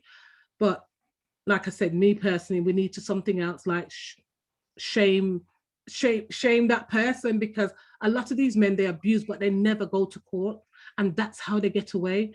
They never go to court, so they will never be on the Clare's law. They will never be named because they've never been through court, because the women are not taking it to court, or, you know, for what they've done. You know, I get frustrated with a lot of things, because, you know, when you're on the ground, you hear the stories, you know, women have had their children taken away because of these men. They're being taken away because they're saying, well, this man's still coming to your house. Well, we need the orders to stop the man from coming to the house, or we need the man removed or arrested if he comes back to the house. Children are being taken away from women because of situations like this. And a lot of it, when you look at it on the ground root, it's so unfair, it's not funny, you know, and a lot of women are still suffering out there. They've lost their children, and then they have to go through the court system to get their children back. They're in care. Sometimes if they're lucky, they can go with a grandparent, or, you know, but, oh, I don't even want to keep talking because I'm just getting frustrated. Because like I said, there's a lot of things in place, a lot of money's out there. What they say, they're plowing into this. But as I said, there's still so many deaths and so much people still suffering. That's all I can say. Okay. Thank you, Andrea. And Pamela, over to you. Sorry, Marilyn. I was in the chat. I want to support everything that Andrea has just said. Yeah, and thank you, Terry, for the question as well. I believe that there should be mandatory training of probation, of police officers from the time they start at Hendon and ongoing training around domestic abuse issues as well. It's a shame that a response from the police can be different depending on what police force is coming out to your home and whereabouts you live in the United Kingdom. So there is no joined up thinking happening about one response to domestic abuse cases when the police are called out. You heard Andrea say that very often when the police show up, they don't know what to do. You know, they're at a loss of where to go with it. I also believe that in Barbados, there needs to be a robust response by the criminal justice system. So during investigation, what happens? How are we fast tracking these cases to come before the courts? I have certainly heard of cases in Barbados where it's taken 2 years for the offender to become before the courts. In that time, people forget facts, they forget what happened over the passage of time, and it's not seen as serious as some other offences. So it loses its importance. So I would say that the criminal justice system also needs to be overhauled to fast track justice a lot quicker. So from the time a woman makes an allegation, a speedy response by the police, and you get this man before the courts and the right punishment is meted out. Because the earlier you can get into these a conviction, the earlier you can get help in terms of that man being rehabilitated. So that's my response, really. It starts with the police and their training, and it also starts with a quick response by other criminal justice agents. Wonderful, thank you so much. And someone was saying anonymously to me, they were too scared to go to court. They did not want their ex to even get arrested because they thought that he would come after them, and he was very manipulative, controlling, coercive, and used gaslighting and head working tactics, because a lot of this is psychological as well. So Tyrone, I believe you have a question, so the floor is yours. Well, it's somebody sent me a text and told me that they're listening to all the discussion, but there's another aspect that he would like them to touch upon, where women bring husbands from abroad, like trophy husbands, and then they suffer a lot of abuse, and then have to use a visa to curtail this kind of stuff. Has the panel got any views on that? People meeting after a holiday relationship and bringing people over to England?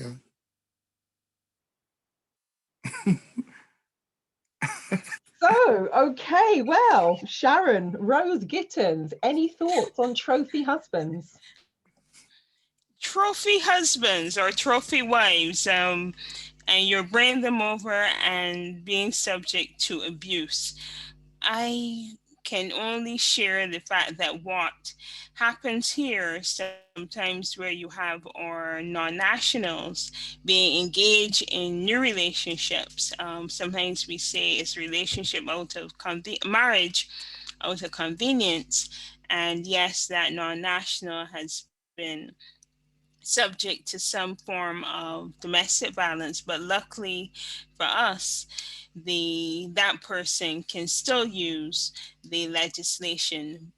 Again, most persons they need to know more about the legislation and know that they're covered, and know that the time in which you get a response is not as long as it used to be. So yes, that it would happen. It has happened. Here it is, that person is most vulnerable to the relationship and what goes on in the relationship. And being fearful, because remember we did say it's about power and control over one other individual. And if you are in a place where you have no friends, and Patricia also mentioned that the sense of isolation, being taken away from your family, and here it is in that space, then yes, there are examples of such taking place, but there is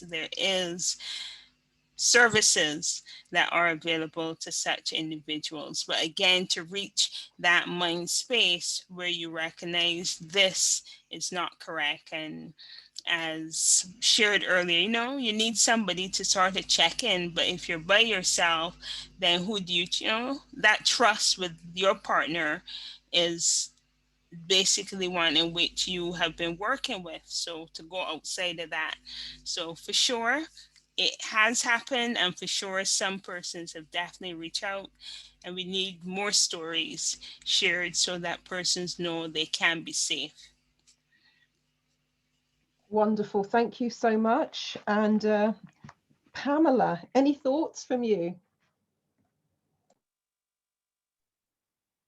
Very similar to what my colleague was just saying. I don't know many examples of that, but I have heard of women who have maybe traveled to the United Kingdom to be in marriages with people who are already established here. And the reasons why they don't speak out about the abuse that they're facing is because they may be subject to visa restrictions. They do not have permanent leave to remain in the UK. Their citizenship is held, or non-citizenship is held over their heads. So unless you do as I say, remember it's all about power and control. So unless you do as I say, I will not file your paperwork for you so that you have permanent status in the country. And these things cause tension. I've heard of husbands taking their wives' passports or their partners' passports, and travel documents mean that they can't even make arrangements to go back from where they came to. They are stuck in the relationship. They are stuck in the marriage. So I certainly have heard of examples like that. It's the ultimate isolation tactic to expect someone to travel to your country and then not support them while they're in the country. As I said, to hold those things over as a tactic over their head, that I will make sure that you get sent back to wherever you came from. I'm going to tell the authorities that you have no permanent leave to remain in the country. These are all threats and the ultimate isolation tactic. Wonderful, thank you. And Andrea, any thoughts from you on this one? We just need you. Oh, there we go.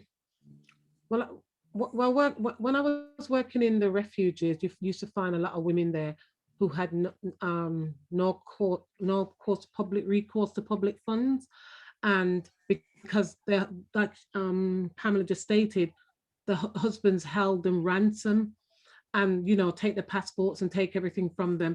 And some of them have been here for like 5 years, 6 years, never filed for them. So they're really in the country illegal, but no one knows because that's what they always had against them. So as the gentleman was saying, yes, I'm sure a woman can do that as well with a man. So maybe we need to start looking at, looking at ways of how do we deal with the men, because as the women have no cost to public funds, there's ways of getting them funds. There's ways that the police can protect them as well, especially if there was harm dealt with and it's going through court. The police can pay for these women to stay in hostel, and there are some fundings to help women. And I'm sure if they can help the women, there's some for men, because there are now male refugees and stuff now. All that's up and coming because the amount of men who are suffering abuse. But that obviously is something we have to look into, because I've never really dealt with a man in that way, but I've dealt with women, and there are things that can happen and that can help them move forward, and that no one has to hold them ransom. You understand? But obviously, if you're not an abuser, then I don't know how it works, because these are women who have been abused. If you're not a victim, I should say, but that when you look at it, it's a form of victimization, isn't it? If someone's holding you ransom. But I don't know a lot on that side about it. As I said, I mainly deal with the women, but it's good, something I'll look into, definitely. Yes. Okay. Thank you. Wonderful. And thank you for that. And Patricia Wharton, is this something you've maybe come across in the shows and interviews and the work that you've been doing? I had to run off and get my charger to keep my laptop going. So I only heard part of the question, and I saw Tyrone smiling. So just to recap, is it to do with when people come over to the UK or you visit a different country and you're experiencing abuse? Is that the gist of it? And Tyrone, you've got it written, so I'm going to let you summarize best. Tyrone, sorry, I had to charge my laptop. It's running out. No, basically, is that we're talking about the women who bring men over, and after a while they're experiencing, and then they try to curtail the relationship by using the visa cancellation. So we wondered if there's a lot of that in the community. Oh, absolutely. I experienced that on a number of occasions, and also for women who have got children, they threaten them and say you'll be returned, but the children will stay. And so the woman's torn between, I can't leave my children because I now have children here. And also, you know, there's all the technical stuff, and but there's also the sheer embarrassment of you saying to your family, I've met this amazing guy or this amazing individual, they live in another country, I'm leaving everything, I'm gonna set up this new lifestyle. And then how do you go back and say, actually, this isn't the one, and I'm being abused and I'm scared? And then being in a country that isn't somewhere that's familiar to you, you don't know the laws and how do things work. And do you then take the risk? You know, we might have a friend or some family members, but if you're in a strange land and you kind of don't know anybody and you don't know the rules of the land, you're more likely to kind of just stay because you might not even have the money to go back. So that is something that I've come across on a regular basis, to be honest, which is really, really unfortunate. And a lot of it is to do with embarrassment as well. It's a really awful situation. And interestingly, part of that is spoken about in the Own My Life course, because it really is about what happens if you leave your usual place of habitance and go and stay somewhere else, and then you find yourself pregnant or caught up. So the answer is, in short, unfortunately, that is something I've come across on a number of occasions. So yeah, thank you. Thank you. And we're moving into our rapid fire round now because we've got 3 questions. I can see also Stacey has her hand raised, but we will need your camera on if you did want to ask your question in person. And then I have 3 questions that I want to get to before we bring it to a close. So this will be our quick fire round. So, okay, Stacey, I can see your camera is now on. So please feel free to let us have your question. Thank you. Hi, everyone. First of all, I really just had my hand up to sort of set something straight. When the rum was banned in Barbados for COVID, it was done so because there was scientific evidence around that time that alcohol consumption was helping the spread of COVID. It had nothing to do with domestic violence. Really? I still believe that one of the main ways we can help with the fight against domestic violence is once a claim is made that it becomes an act against the state. So it is removed out of the complainant's purview. He or she cannot cancel the case at that point because it is then an act against the state, against the crown, or whatever you want to say. If that is done, then we will have fewer cancellations. If it was a false claim, you will be prosecuted. If it is verified, then that's fine, and we go that way.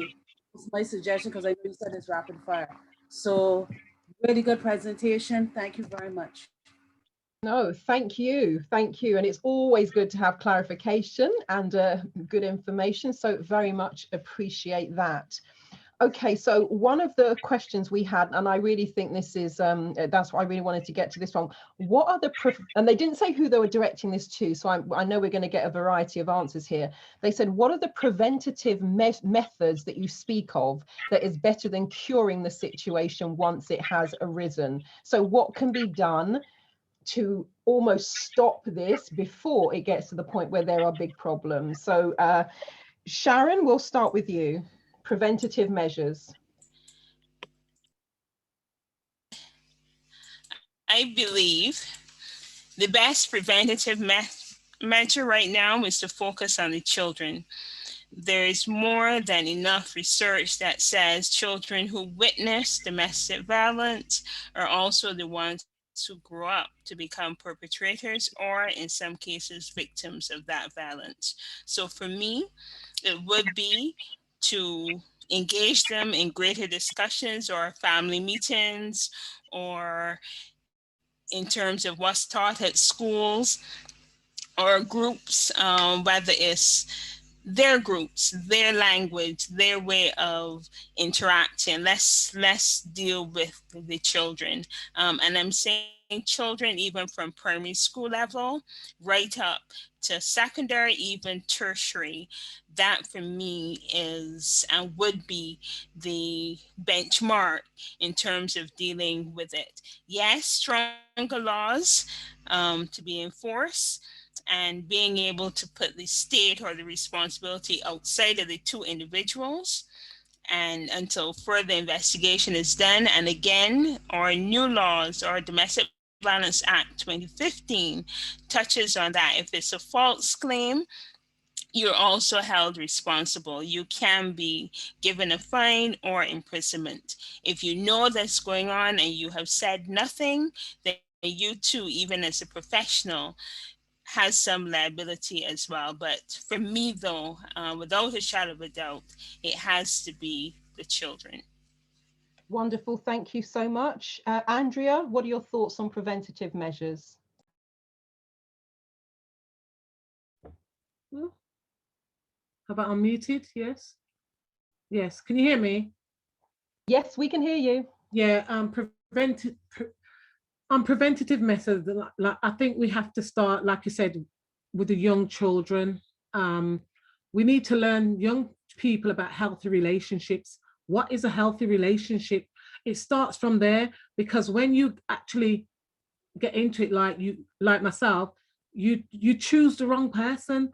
When you've chosen that wrong man, that is the problem. So then you start with the young children, maybe it could be in schools, I don't know, talking about healthy relationships. So you raise awareness about healthy relationships. They will know then at home, my mom and dad ain't having a healthy relationship. That's not what they mean by health. You know, that's how it starts with the mind. And then if you're in it as a woman, then after the children, the change starts with you. If you never change your mindset, never look at things in a different way, never want things for yourself, it's not going to change you. It starts with you, because you also, as I said, have to change the way you look at things. How do you really want your relationship? How do you want to be loved? How do you want to be treated? You know, and I like to treat people the way I want to be treated. So if someone's treating me in a bad way, I should recognize that person is treating me not in a good way, not in a good, caring, sharing way. And that's how I look at things. So you have to change your mindset to enable you to, you visualize that this is a relationship I want, and get what you want, because then you'll end up staying in a relationship that is no good for you. There's got to be compromise, yes, because nothing's rosy, nothing's 100%. You're going to have your ups and downs, but you need to know that person loves you and care for you and not treating you unkind. Yeah, wonderful. I think I'll leave it at that. Yeah, it starts with you as well. And Pamela, what are your thoughts about preventative measures? Yes, I mean, I wrote down when the question was being said, I wrote down the same thing: education, education, education. And that needs to start the earliest, the better, because as we know, children mirror what they see their parents doing and they act out that behavior. We need education in schools. We need to have these education and training in churches, in colleges. It needs to be an ongoing thing, not just, well, you did it in primary school and that's the end of it.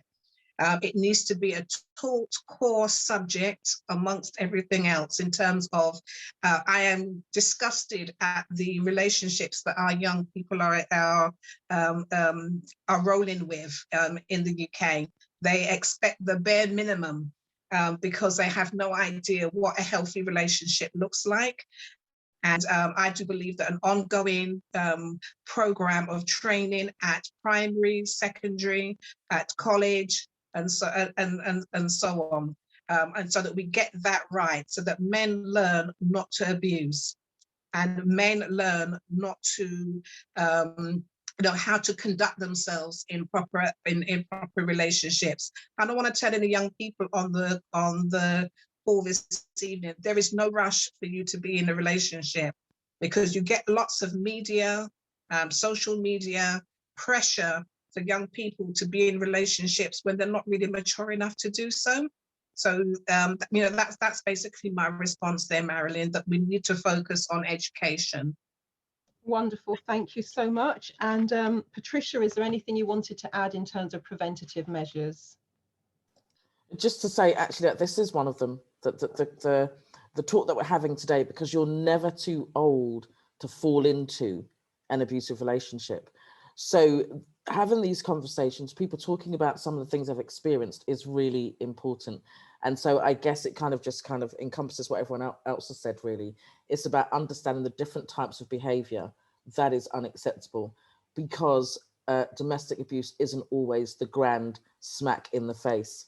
There are loads of underlying stuff that you sometimes might think it's romantic, like, oh, he's always calling me, he takes me everywhere, he loves me so much, I don't even drive myself anymore. And people confuse that with love. And I'm not saying that it's not, but in most cases in an abusive relationship, it is about the same power and control. So it's having an understanding about what abusive and unhealthy relationship is. So yeah, I think much of it's been said. Thank you. Wonderful, thank you so much. And just so you can kind of hear what's coming and just have a quick think about how you might want to formulate a quick response, these are the final two questions. Question number one, what is one bit of advice that should be given to victims of emotional abuse who do not necessarily believe it's important to report or take action because the abuse is not physically violent? That's the first question. And our second and final question is, are the women attracted to abusive men from the point of view that they have the formula to change their behavior or pattern? So looking at then what would be going on within a woman to attract. But any final bit of advice you would give for someone who, not physically, it's emotional, what's the recourse there? So Sharon-Rose Gittens, what are your thoughts about that?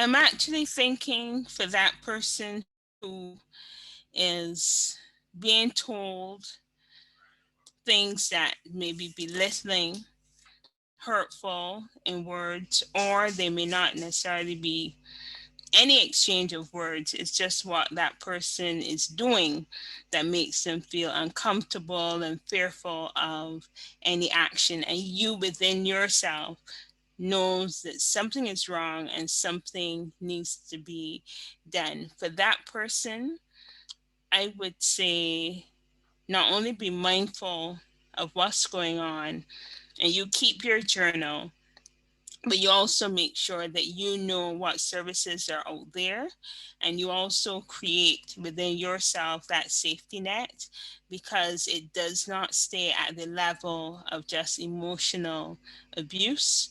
And you obviously recognize that what's happening is not your fault. To all victims, I would always emphasize it's not your fault, and you can get the help. Wonderful, thank you so much. Andrea?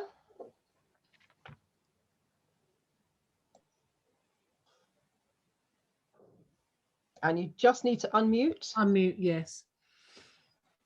One of my strategies, how I learned to get strong, if you haven't got anyone there to help you, as I said, you have to look after your health and well-being, look after you.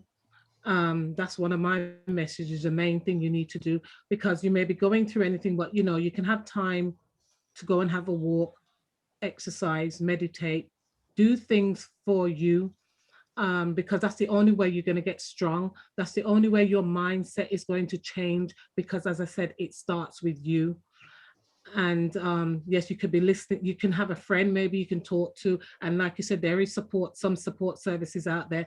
When I was going through it, I didn't think I got a lot of support. I healed myself, really, listening to motivational speakers, listening to motivational tapes, reading books and stuff like that. That's how I healed me. I wouldn't say anyone out there healed me. I didn't even have counseling. You see what I'm saying? So it starts with you, because it's all in here. Your mind has to change, and you have to see that you're the one who's not being treated well, and that will help you to heal. So that's my message. Your health is your wealth. Your health is your wealth, because you can't do anything else without your health. I've seen so many women who are ill now. They're broken down because of a man. Your health is your wealth. Wonderful, thank you so much. Pamela, what are your thoughts about strategies for where there is emotional rather than physical abuse? I would advise women to scan their circle, scan their circle, and find that one person that they can speak to about what's happening. Because sometimes you need to bounce those feelings and those thoughts off of somebody else. Is this really happening? Is this true? Is this my reality? How am I interpreting this? So I would always say, scan your circle and find somebody to talk to. The National Domestic Abuse Helpline number in the UK is 0808 2000 247. And if you don't have a friend to speak to, then call them and they will give you tailored advice about what you're experiencing. They will believe you. Wonderful, thank you so much. Patricia, anything you wanted to add about the aspect of emotional rather than physical abuse? Sure. Often people play down the emotional because it isn't physical, but they are equally very awful experiences. But I think I would say to them that it's, like I've said just a little while ago, it's not too late to speak to somebody. You can change your mind at any time. Not because you don't think it's anything to worry about now, doesn't mean that you can't speak to anybody. Sometimes if you can't find a friend, a bit like what Pamela said, there's other people that you can speak to who are going to be objective, because sometimes your friends have become friends with your partner and then they don't kind of want to really speak the truth. So find someone else to speak to. One of the techniques I use in counselling is that I tell the story back to the person that's told it to me. And sometimes when they hear it out loud, it doesn't even sound like their story. And so sometimes that helps them to kind of reframe their thinking around it. So yeah, it's not too late. Give them the information that they might need and recount their story. That's what I do. Wonderful, thank you so much. And thank you to everyone who has been here with us. Pamela has just put the number in for the National Domestic Abuse Helpline. I've put the links in twice for both the organisations in the Caribbean wide. The one with Caribbean has organisations throughout the Caribbean, so I'll put that up again at the end, plus the one in Barbados and a couple for the UK. Now, our final question for the evening before I hand back to Tyrone Roach, and this is more maybe a philosophical question about, is there a formula, is there something going on that would cause women to be attracted to abusive men? So, Sharon, any thoughts on that one in terms of the attraction factor for these abusive men? I am a little taken back, because seeing the woman being attracted to an abusive man really and truly is not that she's attracted to him, and there's the cycle of abuse. But what is really, in some instance, what's happening is that that particular female, and I'm very careful because I don't want us to think that domestic violence is only between men and women, but we have all different types of relationships. However, but the domestic violence does not start with domestic violence. It's love, Are we saying it's hard we shouldn't fall in love and enjoy that beginning of relationship? That's where it is. So what is wrong is the violence, and taking the violence out of the relationship and saying that's where we need to attack the issue.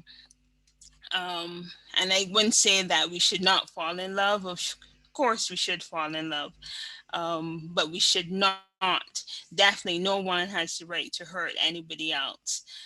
So for me, then I would really say to that particular person, it is, as we would say, it's the sinner, not the sinner, that we're trying to tackle. So I will pass that on to Patricia and Andrea and Pam to give their input on it. But really and truly, I put the full blame outside of the victim, but the perpetrator, who in actual fact is the one that is tracking that particular individual. So and it's lovely that we have the UK platform, because I'm sure y'all are well aware of that movie, Murdered by My Boyfriend, and that story. So I pass it on. As I said, it's really the perpetrator who is looking and stalking that person, but it's okay to fall in love. It's just not okay to harm the other person. Thank you so much. Andrea, any thoughts on this one as we bring the evening to a close? I don't think anyone wants to track an abuser. I think sometimes it's subconsciously in your mind. Maybe like I could have seen it all my life. I don't know. That's what's in my head subconsciously, why I'm attracted to someone. But as Sharon said, it never starts off that way. You know, I met someone, we were in love, you understand? And then it started, you know, because he was caring, he was looking after me, he was, you know, because I had to leave home at an early age because I found out I was pregnant. But at the end of the day, I don't know, I wouldn't say that you go out looking for it. It just happens. And then we don't know what's in that person. How have they been behaving before they met us? You know, what's in their heads. But, you know, that charm and everything is always there at the beginning, and then it turns abusive. And when they feel that they can slap you and get away with it, say sorry, cuddle you, you're all right, and then they do it again, and then they keep doing it. So, but it's up to us to stop it. You know, it's up to that person, you know, the victim, to stop it, because I always say you only really get what you allow people to do to you. You understand? So you need to stop it. But like I said, I don't know about the attraction, because when I met him, I didn't know he was an abuser. If I knew he was, I would have run a mile, wouldn't I? You know, so yeah, and maybe I wouldn't have suffered 13 years of abuse. And then when you're in it, it's hard to get out of it, very hard, especially as I said, when you've got children, financial things and all that, it's very hard. But no one wants to attract that. But there's another saying, what you think about, you bring about. But was I thinking I needed an abuser, or was in my head, I've seen abuse throughout my childhood? Don't know. Can't answer that question. Okay. Wonderful. Thank you, Andrea. That is wonderful. And what I will say is the plus side of that is that you are now doing this work to help other people. So for me, I'm a big believer in silver linings. There's a quote that, hold on, I bought this in 1995. I know that because I wrote the date on the bottom. It's a quote from Albert Einstein. It says, "In the middle of difficulty lies opportunity." And I bought this when I was going through my worst times, and it sat on my desk at work and just used to sustain me a bit. So, you know, for all of you who are doing this work, who have been through those challenging times, this for me is one of the silver linings that we get to benefit from your wisdom. So Pamela, any thoughts on the attraction side of things? I mean, coincidentally, the documentary Murdered by My Boyfriend was written by one of my probation colleagues, and it took me ages to finally get around to watching it, because it's so raw. But I definitely recommend it to men and women to have a look at. There is also a film called Gaslight. It's an old film, but it certainly gives starts. You can actually go through, and I've done this. I can go through that film and pick out all the red flags from the very beginning, from the opening scene until the end, about how this man gaslit his wife. So again, another film that I definitely recommend people watching. In terms of attraction, you know, there is no stereotypical view of what an abuser might look like. They are CEOs, they are politicians, they are have their own companies, there are bosses, there are employees, they're from every walk of life. But what I do think can happen is that the abuser can pick out a woman that he feels is vulnerable, or a woman that he feels able that he can break.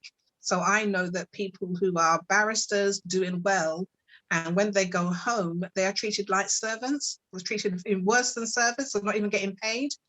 Their salary is paid into their husband's accounts. There are several abuses that go on within that relationship, but to the world, they look like the power couple. So I can't really see that a woman could be attracted to an abuser, but I certainly can see examples of when men target particular women who they want to break, and that's been my experience. Wonderful. And I will have to find the verified resource, but when I did my NLP training, it stands for Neuro-Linguistic Programming, there was a story that I was told of a guy called Richard Bandler, who was one of the co-creators of NLP. He set up an experiment where he put together a dinner party. It's about 50, 60 people there.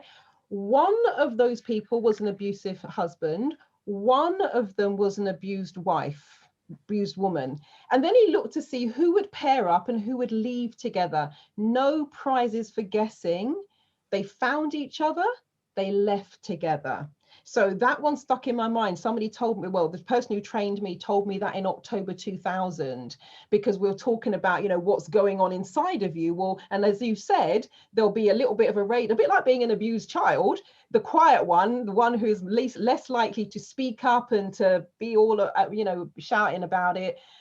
Those are the ones you will gravitate to. So if this was a longer discussion, I would certainly explain some of the dynamics of that, but I've definitely seen it in play.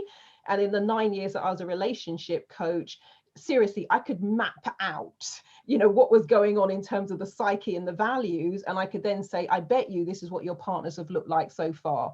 And people would go, are you psychic? I go, no. But in terms of just what's going on, I can read that. So it's an interesting discussion for sure. But thank you for that, Pamela. And Patricia, anything else you wanted to say in closing before I hand back to Tyrone? Yeah, just super quickly, just to say that, being attracted to an abuser is not the same as saying I love dark-skinned, 6 foot tall, muscular men with dreadlocks. It's just not the same. It just doesn't work like that. And yes, that is true. I do like men that look like that, but that's not the topic today. But there is something about the theory of change. And you might know about this, Marilyn. It's when we've spoken somewhat about it today, it's when you change your mindset, and Andrew's alluded to it, about what a healthy relationship is.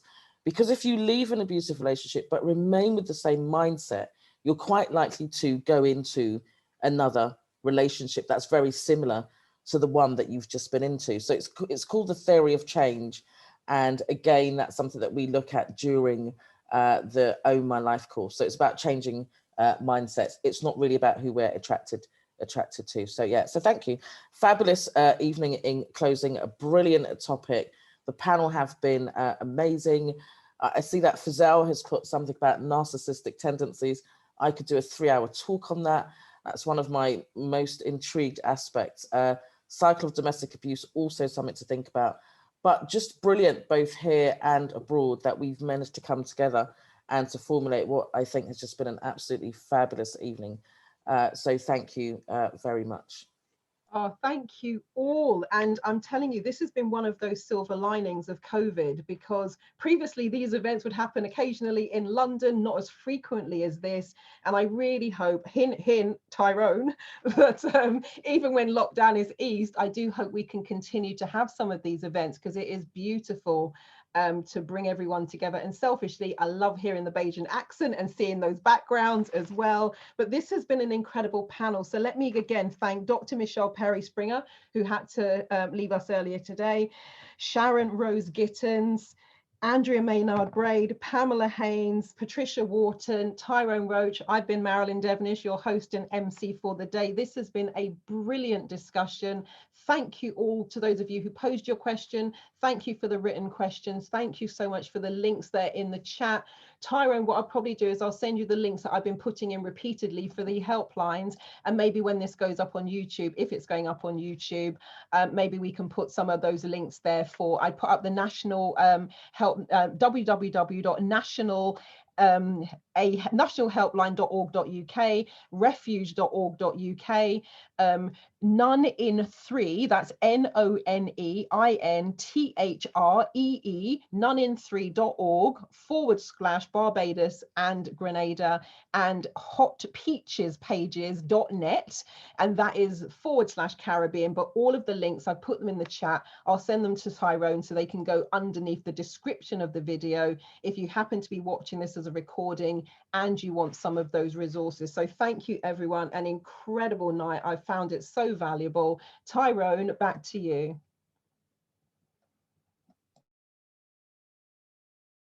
And you're muted. You just need to unmute and we can hear what you're saying. Oh, I didn't really want you to. Just want to reiterate what you said regarding the panelists. I thank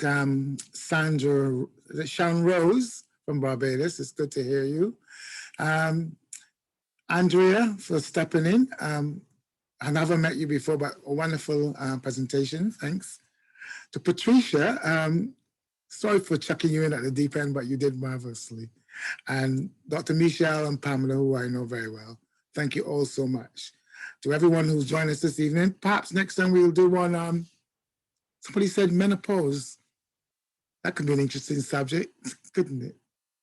Maybe sometime like May. I see lots of people in the audience smiling, so they know what I'm talking about. Thank you all so much, and good evening, everybody. Take care.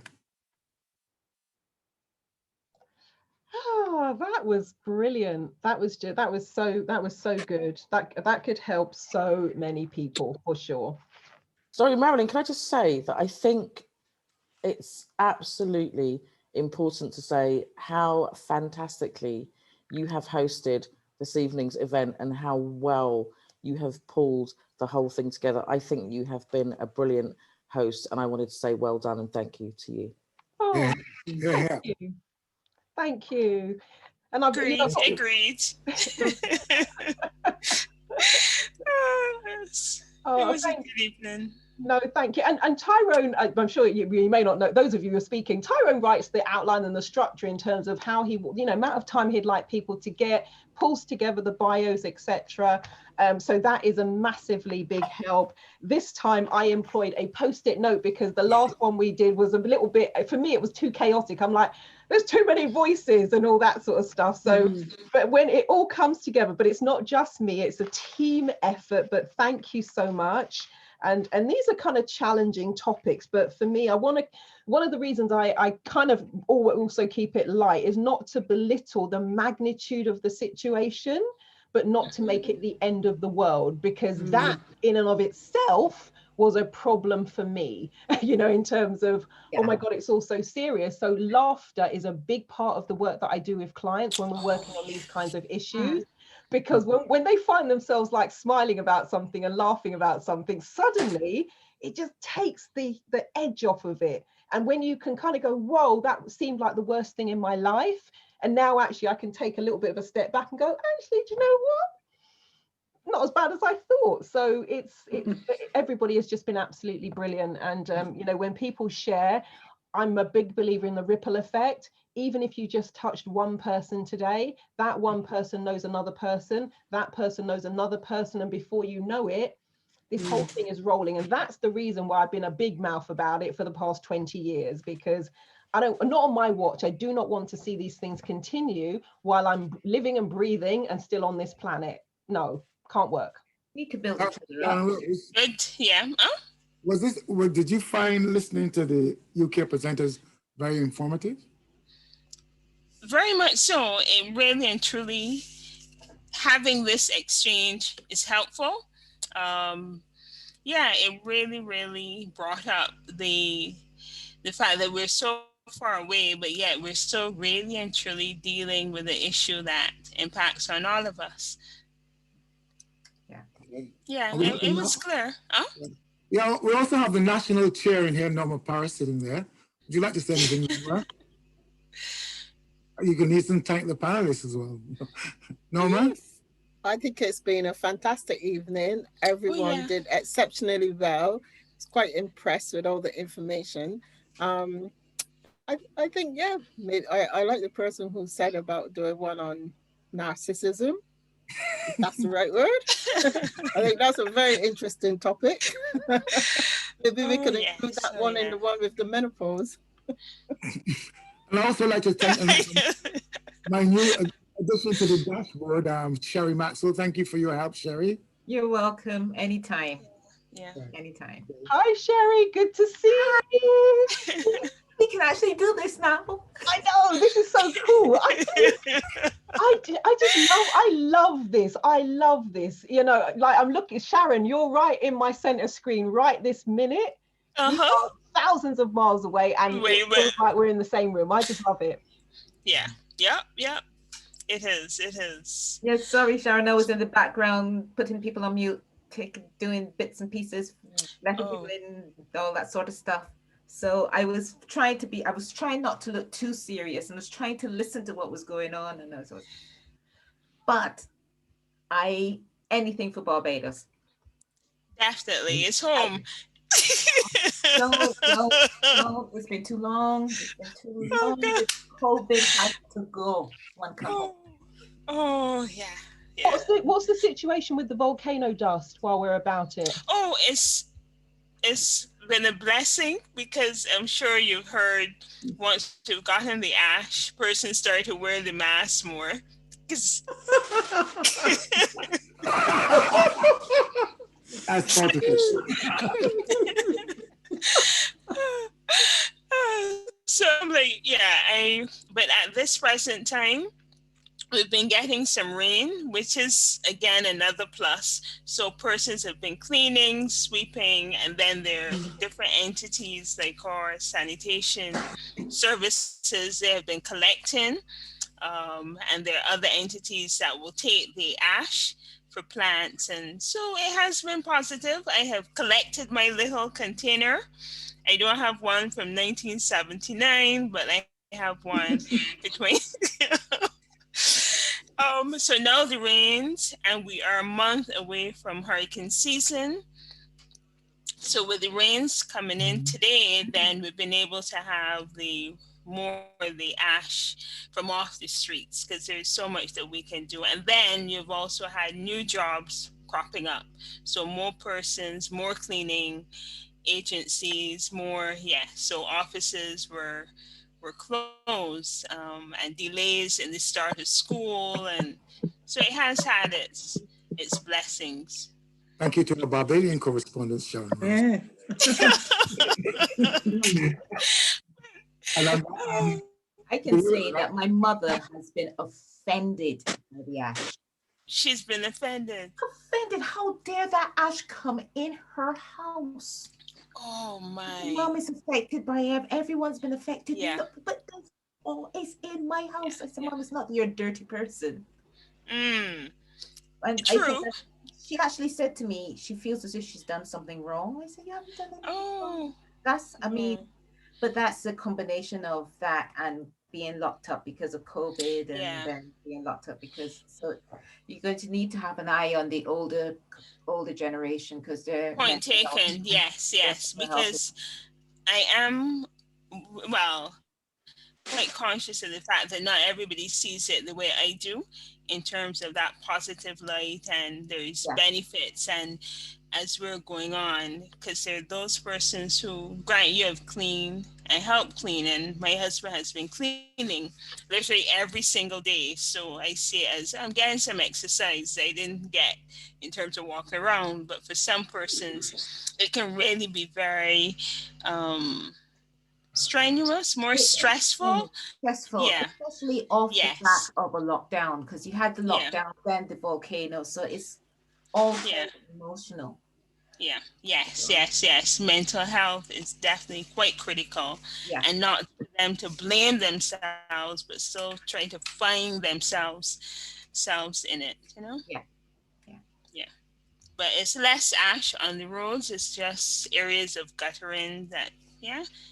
Okay. Well, since you all, I have to go and catch my bypass. And You're therefore, taking? like the bypass, I got a bus to get home. Oh, what's Marilyn, do you want me to save the chat as a file, or are you going to do that? Oh yes, you can save that as well if you want. I pressed it earlier, but yeah, please do that. That would be a great idea. So at least you have the access to it as well. Yeah. Fantastic. I think my backroom team really working for true. You have a good team, Tyrone. Good team.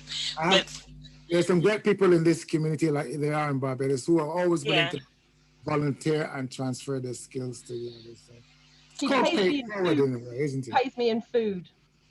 Well, on the subject of food, Tyrone, Tyrone, can I thank you for the turnover and the sweet bread. Can I have Morby this time? Morby. If you want it mixed, or do you want it just the bottles? Sir? Just the bottle will do. Thank you. Where's mine? Oh gosh. He needs to get you. Marilyn had more than you, because Marilyn had sweet bread and sauce. Oh, the sauce. Oh, Tyrone, that sauce was good. Oh, my life. It was good. I was just like savoring every mouthful. Thank you. So was it breadfruit? Was it breadfruit sauce or chicken? No, what did you have? What kind of sauce? You just had sauce. And well, okay. Please, I want sauce as well, please. Y'all are making me hungry. Oh, right. I'm surprised nobody asked for Chafette, but hey. No, we don't. No, we're just cheap. We're very cheap. So sweet bread and sauce, whatever. We forgot today. Today is National Heroes Day. Yeah, it did cross my mind. It did. It did. I meant to. Yes. But, yes, it's a bank holiday. Just to let you know, a breadfruit in Shepherd Bush Market costs £14, and it's a small breadfruit. Say that again? Seriously? Breadfruit costs about £14. What about the breadfruit? Yeah. It's just breadfruit peels. Is it in slices? Is it garnished? With the bruises and everything in it, all right? And it came from St. Lucia, and it eats sweet. Okay? So £14, Tyrone? Yes, my dear. But we're worth it though, Tyrone. We're worth it. It was worth it. Yes, we're worth it too. We're worth it as well. Yeah, you got to play. Ain't like walking down the gap, you know, Sharon. We gotta get come by plane. So there you have it. So, anyway. And we're not having any breadfruits right now because they're so dry too. But hopefully, with the rains coming in, that's another plus. We'll get more breadfruits. Okay. Okay, and you can see from the background above me that I'm not even at home. I'm in the office. So, yes. Safe travel. Go and get yourself home. Beverly, good to see you, my dear. You're looking good. Thank you. Oh, she's awake. Well, Tyrone, go and get your bus. Well done. Another brilliant panel. They were just amazing. So I look forward to the next one. May I just ask? May I just ask? Sorry,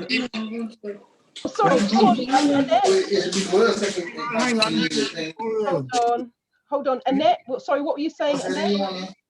Well, it probably might be a super crazy idea and it may have been discussed already, but I was thinking, you know, always want to turn around a negative into a positive.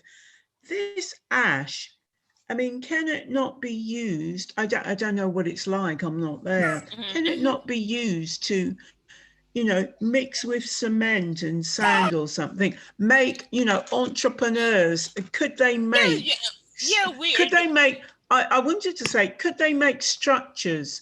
Could they make statues? Could they make even like souvenirs for tourists that you can say, this will mark the occasion when there was Why is Tyrone laughing at your? Tyrone laughing at your idea? Because I was thinking, where are pottery, the entrepreneurs? I'm sure we could be selling these and marking this 2021. Annette, it is being done because our pottery place here in that has axe and has been collecting the ash.